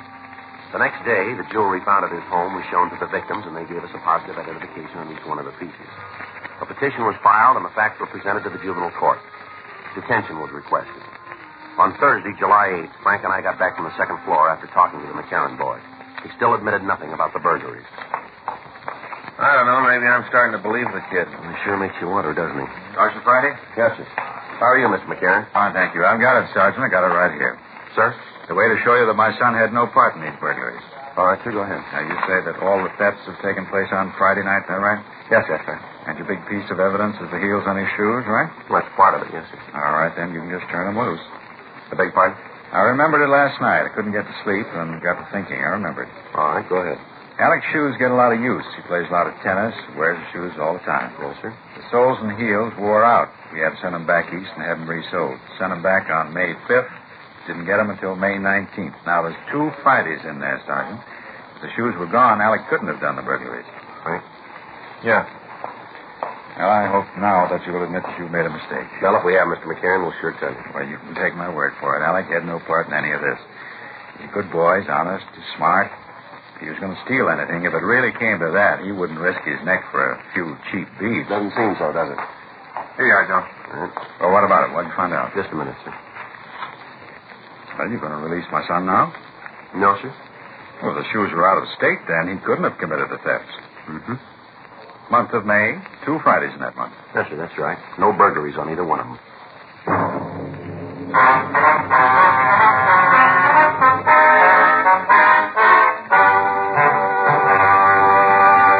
You are listening to Dragnet, the authentic story of your police force in action.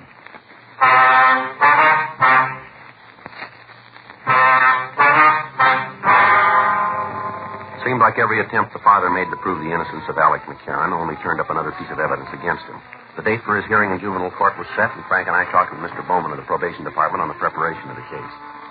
From the evidence, it appeared that the boy would be found guilty. We questioned and re-questioned him. We went over every facet of his story, but he still stuck to it. At no time did he change any part of it.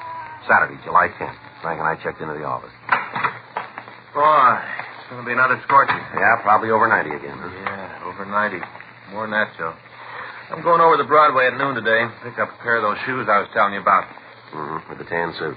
Ones with the holes in them. Not the suit, the shoes. Finally decided last night I need them more than a new spinning reel. I'm going to get them. Well, that's good. Anything for us? Yeah. Looks like we might be wrong about that McCarran boy. What do you mean? Another housebreaking last night. Footprints all over the place. Yeah? All of them with the same heel print. We left the office. We went over to the crime lab. Ray Pinker showed us photographs that had been made at the scene. The marks were identical with those we'd found before. The size of the shoe, the way they were worn, everything matched. The information blew the case against Alec McCarran sky high, and both Frank and I felt a little relieved.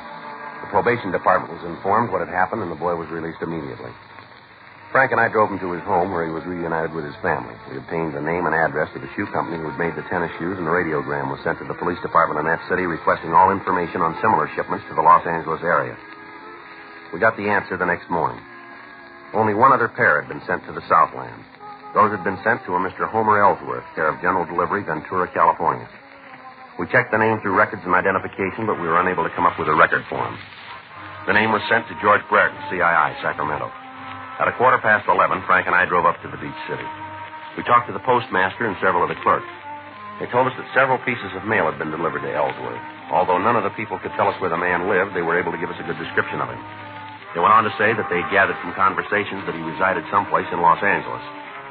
We left word with them that the local police department be called in the event the man returned, and then Frank and I drove back to the city. We checked the name again, this time with the description. No make. One of the outstanding things in the way the man was described was that the little finger from his left hand was missing. This was checked through the oddity file without result. The additional information was forwarded to Brereton. We checked with burglary detail, but they had nothing on the suspect. 8:40 p.m. We drove out to the McCarran house and talked again to his family. I knew it all the time. Yes, sir? Got a boy like Alec after 16 years, you know pretty much what he will, what he won't do. Yes, sir. A couple things we'd like to go over with you. Sure, anything you want. Just let me know. All right. Caught the person who was really responsible for this? That's what we want to talk to you about. Fine. Go right ahead. Now, the description we've got of the man is that he's about 50, around 5'8", 150 pounds, dark hair, gray at the temples, wears glasses, has a mustache. He's got a finger missing from the left hand. Mm-hmm. What's his name? Well, that we don't know, sir. That's why we're asking you. No name at all. Well, he's used Homer Ellsworth. We don't think that's his true name. It isn't. Sir? Name's not Ellsworth. It's Fallon. Homer Fallon. You know him? Sure. He worked for me for 10 years. Sort of a handyman. Does our jobs around the house. You know where we can reach him? Not sure about that. What do you mean? He quit yesterday morning. We got Fallon's address. We left for the place right away. It was a small house in the South Hollywood area. The front yard was overgrown, and several of the pickets from the fence were missing. It was a 1938 Chevrolet truck parked in the driveway. Frank and I left our unit and walked up to the front door. Watch your step, Joe. What? Ward lives there. Oh, yeah, I see. I think you'd have a light out here, wouldn't you? I get it.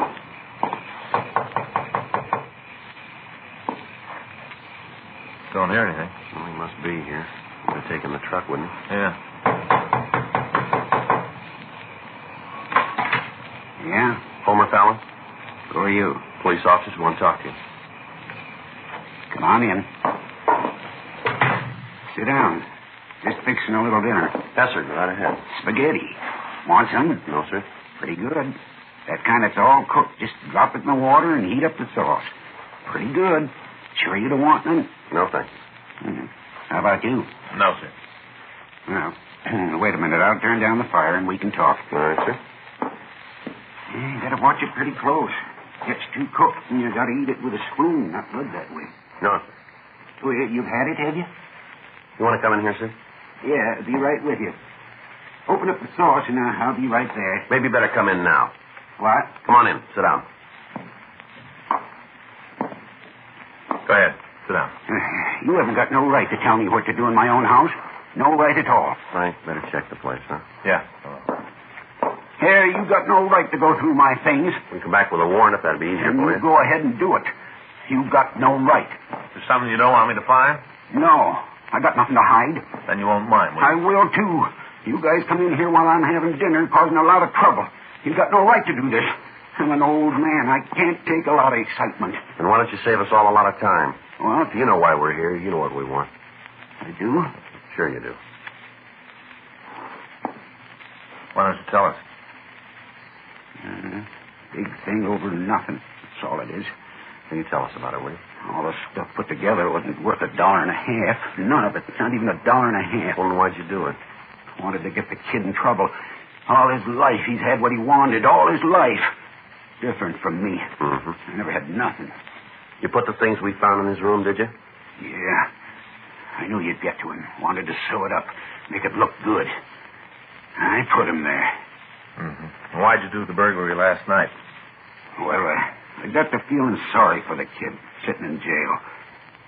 You ever been arrested, fellow? Well, a long time ago. Where? Back east. Vag charge. I was just a kid, working my way out here. Mm-hmm. Took me off a freight. I sat in a can overnight, and then they let me go. Give me a floater out of town. Mm-hmm. I got sorry for the kid. Figured if there was another stealing while he was in jail, you'd let him go. All right. Get your coat, will you? Yeah. Where is it? Closet there. Wait there, I'll get it. The only one in there. I got it. Here you go. Thanks. You know, I was sorry right after. I didn't want to hurt the kid. He's really not too bad. Mm-hmm. Didn't want to cause him no trouble. You did pretty good, didn't you? Suppose so. Well, want to go? Yeah. Oh, I forgot the spaghetti. Got to turn it off. Right. I guess it doesn't make any difference anyway. What was that, sir? Don't make any difference about you taking me to jail. Is that right? Yeah, I cooked the spaghetti too long.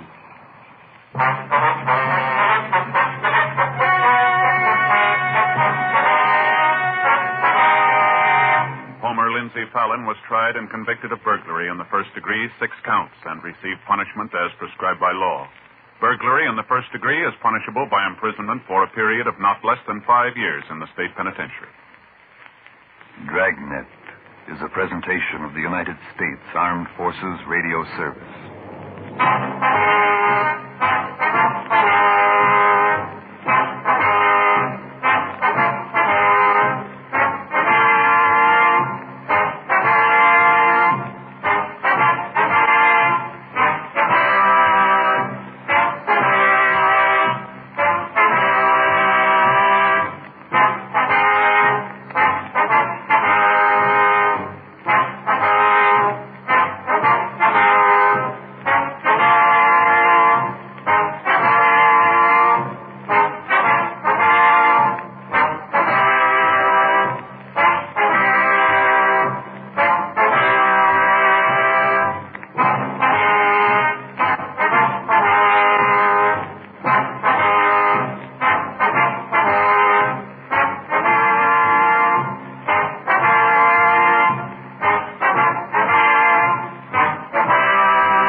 to hear is true. The names have been changed to protect the innocent. Dragnet.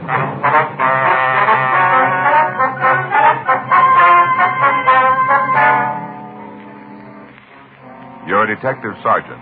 You're assigned to robbery detail. You get a call that a hold-up man has hit one of the larger auction houses in your city.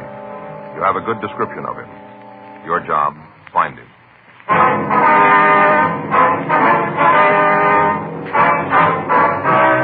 Dragnet, the documented drama of an actual crime. For the next 30 minutes, in cooperation with the Los Angeles Police Department, you will travel step by step on the side of the law through an actual case transcribed from official police files. From beginning to end, from crime to punishment, Dragnet is the story of your police force in action. It was Tuesday, February 1st. It was raining in Los Angeles. We were working the day watch out of robbery detail. My partner's Frank Smith. The boss is Chief of Detective Thad Brown. My name's Friday. I was on my way into the office, and it was 8:07 a.m. when I got to room 27A. Robbery squad room. Morning, Joe. Hi. The rain let up? No. It's still coming down. Doesn't look like it's going to stop either. No. Sure got it out in the valley. Well. Anything in the book for us? No. Talked to Skipper. He's got a couple things for us to check out. What do we got, do you know? A bank job last week. Stats office came up with a list of possibles. We're supposed to help check them out. All right. Here's the list. A couple on there we know, too. When did Rocky get out? A couple of months ago. Can't stay out of trouble, can he? I called the adult authority. They say he's got a job working 9 to 6. Well, he'd still find a way to get out. Yeah. Well, let's get on it. Okay. You think I'll need my rubbers? What? My rubbers. You think I'll need them? I don't know. They're your feet. It's raining pretty hard. Well, I guess I better take them. Faye'll get sore if she finds out I'm not wearing them. I didn't hear you. I say Faye'll get sore if she finds out I'm not wearing them. Oh. I get home, she looks at the soles of my shoes. If they're wet, she knows I left the overshoes in the locker. She gets real hacked, so. Yeah. You gonna put them on now? Yeah, I've walked outside, so. Oh, yeah. Oh, it's sure hard to get on. Are you about finished there? Yeah. I want to see Danny before he leaves. What is it, something special? No, I heard that he had a set of golf clubs for sale. I thought maybe I'd look at them. Are you going to start playing golf? No. I thought maybe I'd take a look at them. You know, I've been thinking maybe I ought to do something like that. Some kind of hobby. Golf isn't too expensive, is it? Fishing, Joe. What? You ought to take up fishing. That's for you. It is. Sure, fishing. Out in the boat, fighting the unknown. With golf, you hit a ball and you know where it's going. No, not me. You know what I mean. With golf, you kind of know what's going to happen. But with fishing, there's always that mystery of what's going on at the other end of your line. You never know. Yeah. No, you don't, Joe. You never know what's going to take the bait. Might be a big school of white sea bass or yellowtail down there. Might even be a school albacore. No, fishing's for you, Joe. You think so, do you? Well, it's a little early yet, but you just hang on, old buddy, and tell you what, I'll take you out with me this year. Show you how it's done. No, I don't think so. I heard about your fishing. What do you mean? Oh, Gene Patrick was telling me about how you robbed the bait tank, strung up the horse sardines, and took them home. He's jealous, Joe. He is. Yeah, he wanted them. Hot shot, I'll get it.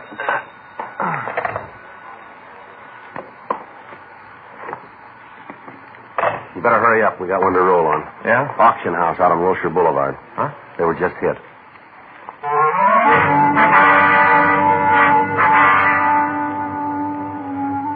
"8:37 a.m. We arrived at the Charles Kane Auction Gallery. It was a large Spanish-type building located on the corner of Wilshire Boulevard and Gregory Drive. A radio card answered the call, and the officers from the unit were taking reports. The policeman at the door told us that his partner was making a check of the neighborhood to see if he could come up with any information for us. An ambulance had arrived, and the man at the door told us that the attendant was in the store taking care of one of the victims. We went in and talked to him. Hey, watch it, huh? Feels like he stole my head in. Oh, sorry, Mr. Kane. You fellas officers? Yeah, that's right. Friday and Smith, Central Robbery. All right, if we talk to him. Sure, I'm almost finished here. Sure, you can talk to me. Go ahead, I'll tell you. All right, sir. This is my partner, Frank Smith. My name's Friday. Charles Kane. This is my place. I'm the one that we robbed. Yes, sir, we understand. This is Miss Morgan. I know he's a policeman. How do you do? How are you? Where'd the other cops? Sir? Other fellas, the ones in the police car, where'd they go? Well, they're outside, Mr. Kane. Oh, you fellas with the guns, huh? What's that, sir? The guns, the big ones. You know, the ones who's going to handle it? Well, I guess you could say that. Yeah, well, Suppose you want me to tell you all about it, huh? Yes, sir, if you would, please. Yeah. Been in the auctioning business a long time. This is the first time a thing like this has ever happened. First time. Uh-huh. Came in this morning early. Came in to check a consignment from Santa Barbara. Loading new stuff. Only it's old. Yes, sir. We bought it up. It's supposed to be here this morning. I came in the office. Yeah, right in here. Fellow was standing back at the door. As soon as I came in, he clouded me on the head. Whacked me a good one. Hey, wait. Take it easy with that bandage, will you? Yes, sir, I'm sorry. You like that fella Ichabod? Who's that? Ichabod, you know, from Washington Irving. Ichabod Crane. Fella rode around carrying his head under his arm. Yes, sir, I feel like I could do that. Grand writer, Irving. Read almost all his stuff. Grand. Yes, sir. What time did you come in? Yeah, grand. Oh, it must have been about 7:45. Wonder if you can give us a description of the man. Sure. Don't you want me to tell you the rest of the story first? Well, if we can get a description of the man, Mr. Kane, we can get a broadcast out on him. Yeah. He robbed the safe, too, you know. Yes, sir, we understand. Cleaned it right out. How tall was the man, sir? About 6'2". Big fella. Well, might even been bigger. How about his weight? Big there, too. Maybe a couple 100 pounds. Did you see the man, Miss Morgan? Yes, he was here when I came in. Yeah, but I'm the one he hit. Well, he was back here with Mr. Kane when I came in. The man must have just hit him. Did you get a pretty good look at him? Yes, sir. Yeah, he hit me. He gave me a real whack right on the head. Yes, sir. This fellow's covered it all up with bandages. You'd be able to see it. A real whack. Yes, sir, we understand. Think that'll take care of it, Mr. Kane? Will, huh? Yes, sir. I suggest you see your doctor, though. Yeah, why? We usually recommend it, sir. Oh, yeah. Well, thanks, young fellow. Yes, sir. How about the man's coloring, Mr. Kane? That ambulance fellow been real nice. Yes, sir. Can you tell us about the man who held you up? Light complected. Did he wear glasses? No, didn't have glasses. Well, he had them on when I saw him. Yeah? Well, he didn't when he whacked me. What kind of glasses were they, ma'am? Well, they're the ones with the plastic rims, sort of a light color. Must have taken them off when he hit me. What was he wearing? Gray suit. Business suit. Gray. Was he clean shaven, do you remember? Well, yes, he had a dark beard, though. Real heavy, but he was clean shaven. I'll get this out, Joe. Right. Did he have any accent when he talked, Mr. Kane? No, just hauled off and hit me as soon as I came in the door. Didn't say a word. Just whacked me on the head. Did he speak to you, Miss Morgan? Well, yes, he did. He told me to keep quiet and nothing would happen. Did you notice anything in his speech? No, he talked just like anybody else. Okay, you called him, Frank? Yeah. Miss Morgan? Yes, sir.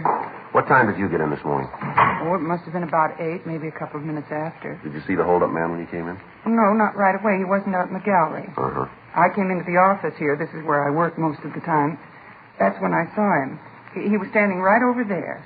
Mr. Kane was on the floor, and the robber was standing next to him. I guess he'd just hit Mr. Kane. Uh-huh. What did he say to you?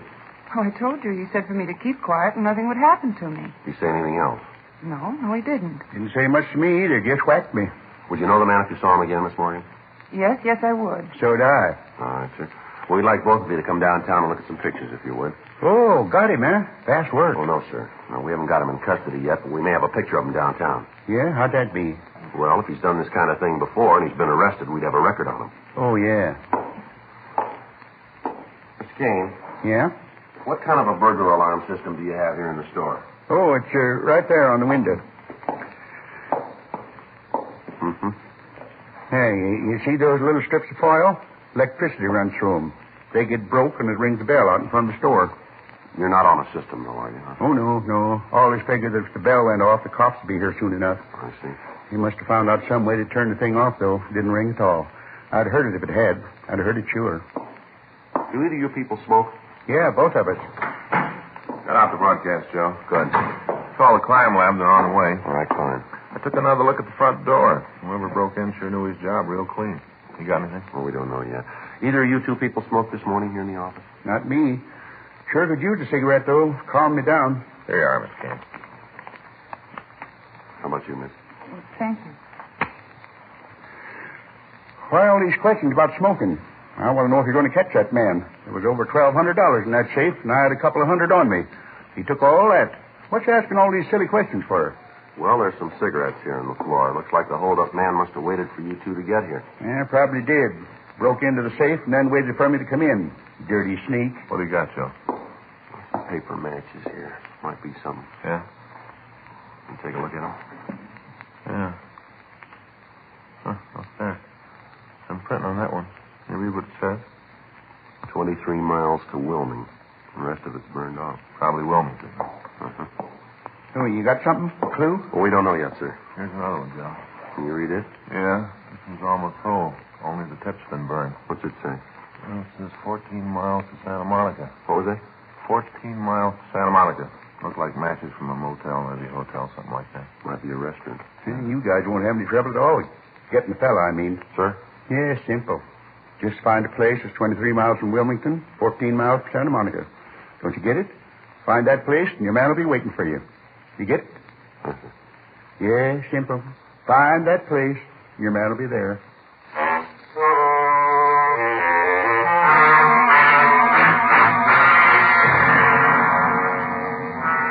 9:20 a.m. The crime lab arrived and went over the place. The burned matches and the cigarette butts were retained for evidence. Pictures were taken of their position relative to the safe. We continued to question the two victims. From their stories, we were able to piece together what had happened. They were both asked to go with us to the robbery division to check through the mug books for an identification of the holdup man. From their descriptions of the man, we were able to come up with an accurate idea of what he looked like. We contacted the artist up in the crime analysis division and asked him to start a composite drawing of the thief. The crime lab called and gave us additional information on the matches. From the distances printed on them, we were able to get an idea of where the original matchbook might have come from. The intersection of the lines was in the Hollywood area.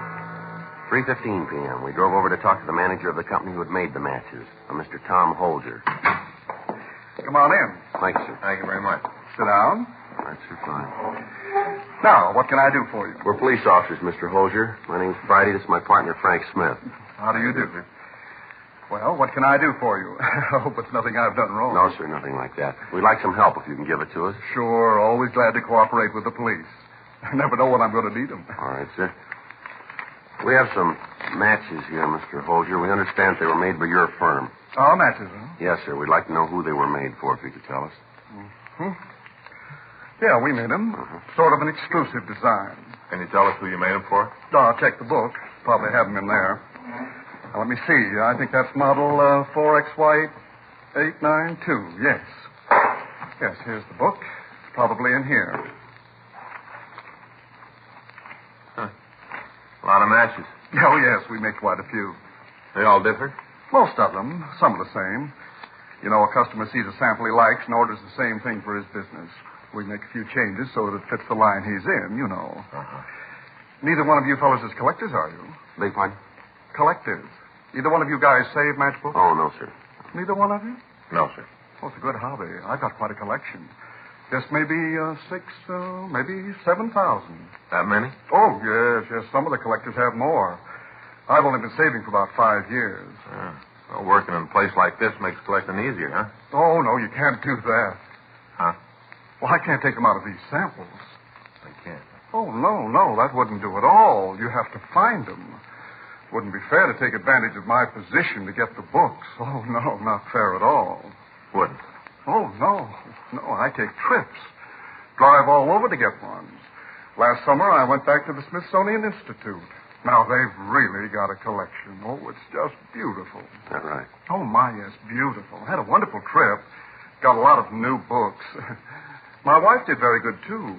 Came back with 2 shopping bags full of sugar. How's that? Sugar. She saved sugar cubes. You know, with the wrappings to tell where the cubes came from? Oh, yeah. Yes, sir, I've seen them. I know what you She saves them. 2 shopping bags full. Wonderful trip. About the matches, sir. I wonder if you could tell us. Oh, yes. Well, here you are. I think this is it. Now, let me see the ones you have. Here you are, sir. Mm-hmm. Now, let me see. Uh-huh. Same one. Yes, that's it. You know, we have guys coming in here all the time to see if they can't get some books for their collection. I won't go for it, though. The dodges they use. Some of the stories would really make you laugh if you didn't know what they were trying to do. Yes, sir. How about these matchbooks here? Oh, well, I try to tell them. I go out and get the matches fair. Don't come around here and try to do things the easy way. Go out and get them fair. That's what I tell them. Can you tell us where these matches came from? Oh, all over the world. They come from all over. No, sir. The matches we brought in. These. Oh, yes. Oh, my. No. These came from Hollywood. I meant the others, the ones for collecting. Yes, sir. Can you tell us where in Hollywood? Well, let me see. Here, there's, 1, 2, 3, 4, 5, 6. Oh, 6 places that use these matches. Have a different cover on them, of course. Well, any way you can tell us where these particular matches came from? No, not when they're burned. If I could see the color of the head, I might be able to tell. A big part? Well, we put a different color head on the matches. Oh, I see. Different place, different color. Mm-hmm. Any way you could tell from these, though? Well, could be done. Take some time. Uh-huh. Analyze the burned portion. Tell what the chemical content is in the head. Tell that way. Take some time, though. About how long? Well, a couple of hours, maybe a little longer. Well, how much would knowing the color help? Well, you can see here in the book. There are 2 with red heads, 2 with green, and 2 with white. Be able to narrow it down to 2 for you. Well, that's not necessary, Mr. Holger. Be glad to do it. Well, we'll drop the matches by our crime lab. They can run the test, and then we'll call you back. All right, that'll be fine. Wonder if you could give us the address of the places that use the matchbooks. Oh, sure. I got them right here. I'll make a copy for you. Sure, appreciate it. Oh, no trouble at all. Say, I was just thinking. What's that, sir? You fellas wouldn't like to start a collection, would you? I could let you have a few books to get you started. Well, sir. Wouldn't be cheating. Just a few. No, sir. Thanks just the same. Well, take some of these along anyway. Loads of fun. Huh? Sugar cubes, all the way from Des Moines.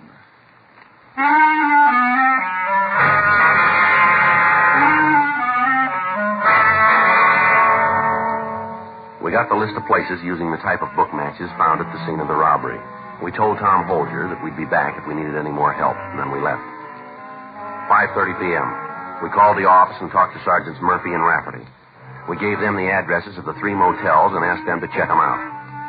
6:46 p.m. We started to check out the 3 motels on our list. The rain continued to fall. The Weather Bureau's report indicated that it would keep up for another 12 hours. At the first 2 places, we got no new information on the holdup man. 7:29 p.m. We checked at the last place on our list. Yeah? Police officers would like to talk to you, sir. Oh, sure. Come on in. Thank you. Boy, it's sure coming down, isn't it? Yes, sir. Now, what's all this about? Something wrong? No, we just like your help. Nothing I can do. Say, you guys like a cup of hot coffee? Take the chill out of your bones. No, sir, no thanks. Got it all ready. Won't be no trouble. No, sir. Thanks just the same. Well, how about your partner? No, thanks. All right. Now, what can I do for you? We'd like for you to take a look at a picture here and tell us if you've seen the man. Sure. Frank, you have the sketch there? Oh, yeah. Got it right here. A little wet. Uh-huh. Get some water you got in the pocket. Yeah. What do you want this guy for? Something special? We'd like to talk to him. Yeah, sure. Didn't mean to pry. Just wonder if it was a big job or maybe a bad check, something like that. Uh-huh. There you are. Seen him before? This his description down here at the bottom? That's right. Robbery, huh? Yes, sir. Big deal. You seen him? I'm not sure. Description fit a lot of people. Uh-huh. Does it fit anyone registered here? Yeah, at least 4 guys. 7:36 p.m. We continued to talk to the manager of the motel. He went through the registration cards of the 4 men who answered the description of the holdup man that we were after. We were able to eliminate 2 of them. In the manager's company, we left to check out the other 2 occupants. Cabin number 26 was registered to a John Keller. He had given his address as 1624 Shannon Street, San Francisco. There's nobody here. You want me to open the door? Better let us do it, huh? Figure he might give you some trouble? We don't know, sir. I hope not. I run a quiet place here. I like to keep it that way. All right, would you just stand over there, sir? Sure.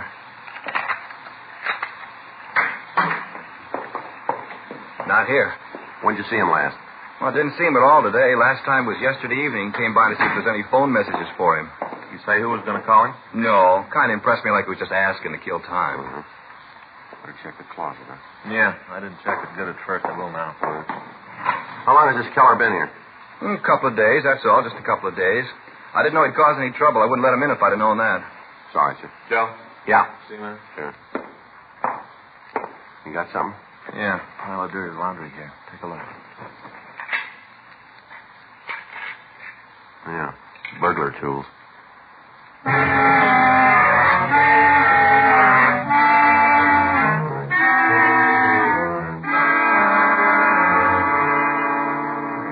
The burglar tools were not disturbed until they could be checked for fingerprints. We asked the manager of the motel to go back to the office and act as if nothing had happened when the suspect came in. He told us the motel had a switchboard telephone, and we asked him to ring us in the event the office called. I called the city hall and told them where we were. I also asked that another team of men be sent out to help us with a stakeout.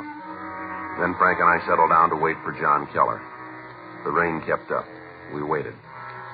8:30. No sign of the suspect. The office called to say that they were sending Stewart and Creasy out to relieve us at midnight. 9:30. 10:15 p.m. Well, I sure wish we could smoke. Yeah. Wonder what he's doing out on a night like this. Sure coming down, isn't it? Yeah. Hope Faye and the kids are all right. Is there anything wrong? No, but once in a while when it rains real heavy like this, the storm drain across the street gets clogged. Water backs up, fills the street, you know. Yeah. Well, we only got another half hour to go here. Yeah. I'm glad to get some dry socks on. Hold it. Huh? Somebody coming out there. Yeah.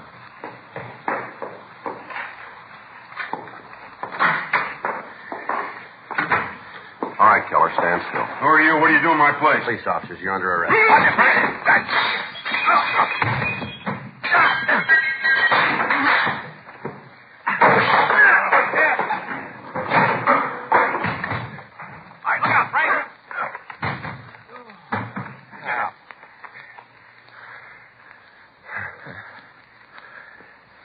Come on. Yeah, come on. Get on your feet. What do you want me for? I haven't done anything. Those your tools in the closet? You guys been snooping around. Better shake him, Frank. Yeah. I got a gun. You'll find it anyway. I got a gun. All right, give it over. 38 gun. I got it. Let's get out of here, huh? You got nothing on me. We call a lawyer. You'll be turning me loose in a couple hours. Hold still, Keller. Yeah. What do you got here? Pretty wise. You guys don't miss a trick. No. 32 strapped to his leg, Joe. What are you doing with that, Keller? I'm saying nothing until I see a lawyer. Where's your wallet? In my coat. Is that where you keep your money? You know a better place? All right, take it out. Lousy cops think they own you. You ever done any big time? I know what you're talking about. All right, come on, Keller. You know what's going on. You ever done any big time? Yeah. Where? Back east. For what? Armed robbery. You on parole now?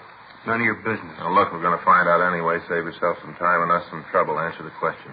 So on parole. What's that prove? Your parole officer know you're out here? Yeah. Didn't he tell you it's against the law for an ex-con to have a gun? He told me. And how come you got two of them? I drove out here. You need protection on a trip like that. How much money you got in your wallet there? I don't know. About how much? I haven't got the slightest idea. I always know how much I got. Maybe it makes a difference to you. Count it. What for? Count it. 50, 100, 150. Put it out on the table, will you, so we can both count it. Now let's try it again. 4, 7. It comes out $3,053. You want me to count the change in my pocket, too? Where'd you get the money? I worked for it. Where? None of your business. All right, Keller, let's go downtown. Frank, you want to get the tools? Yeah. Pick up the money, Keller. Put it back in your wallet. Look, suppose I just leave it there and walk out of here. Wouldn't that make it all right? You know better than that. Now put it back in your wallet. It doesn't make any difference anyway. You guys got nothing on me, nothing you can hold me on. Yeah. Come on, Keller. Get your hands behind you. I'll get the tools, Joe. Right. Hey, how about my coat? Your what? My coat. All right, here. Now let's go. Guys are sure going to feel pretty silly. Is that right? Sure, you got nothing on me. My lawyer will have me out in no time. He's a good lawyer. Yeah, well, he's going to have to be. Huh? To get you out of this one.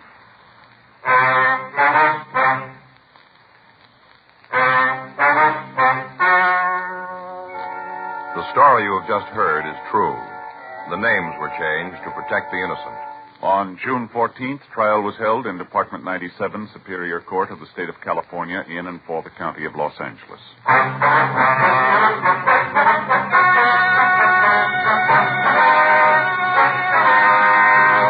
John Rudolph Keller was tried and convicted of robbery in the first degree, 1 count, and burglary in the first degree, 6 counts, and received punishment as prescribed by law. Robbery in the first degree is punishable by imprisonment in the state penitentiary for a period of not less than 5 years. Burglary in the first degree is punishable by imprisonment for a period of not less than 5 years in the state penitentiary.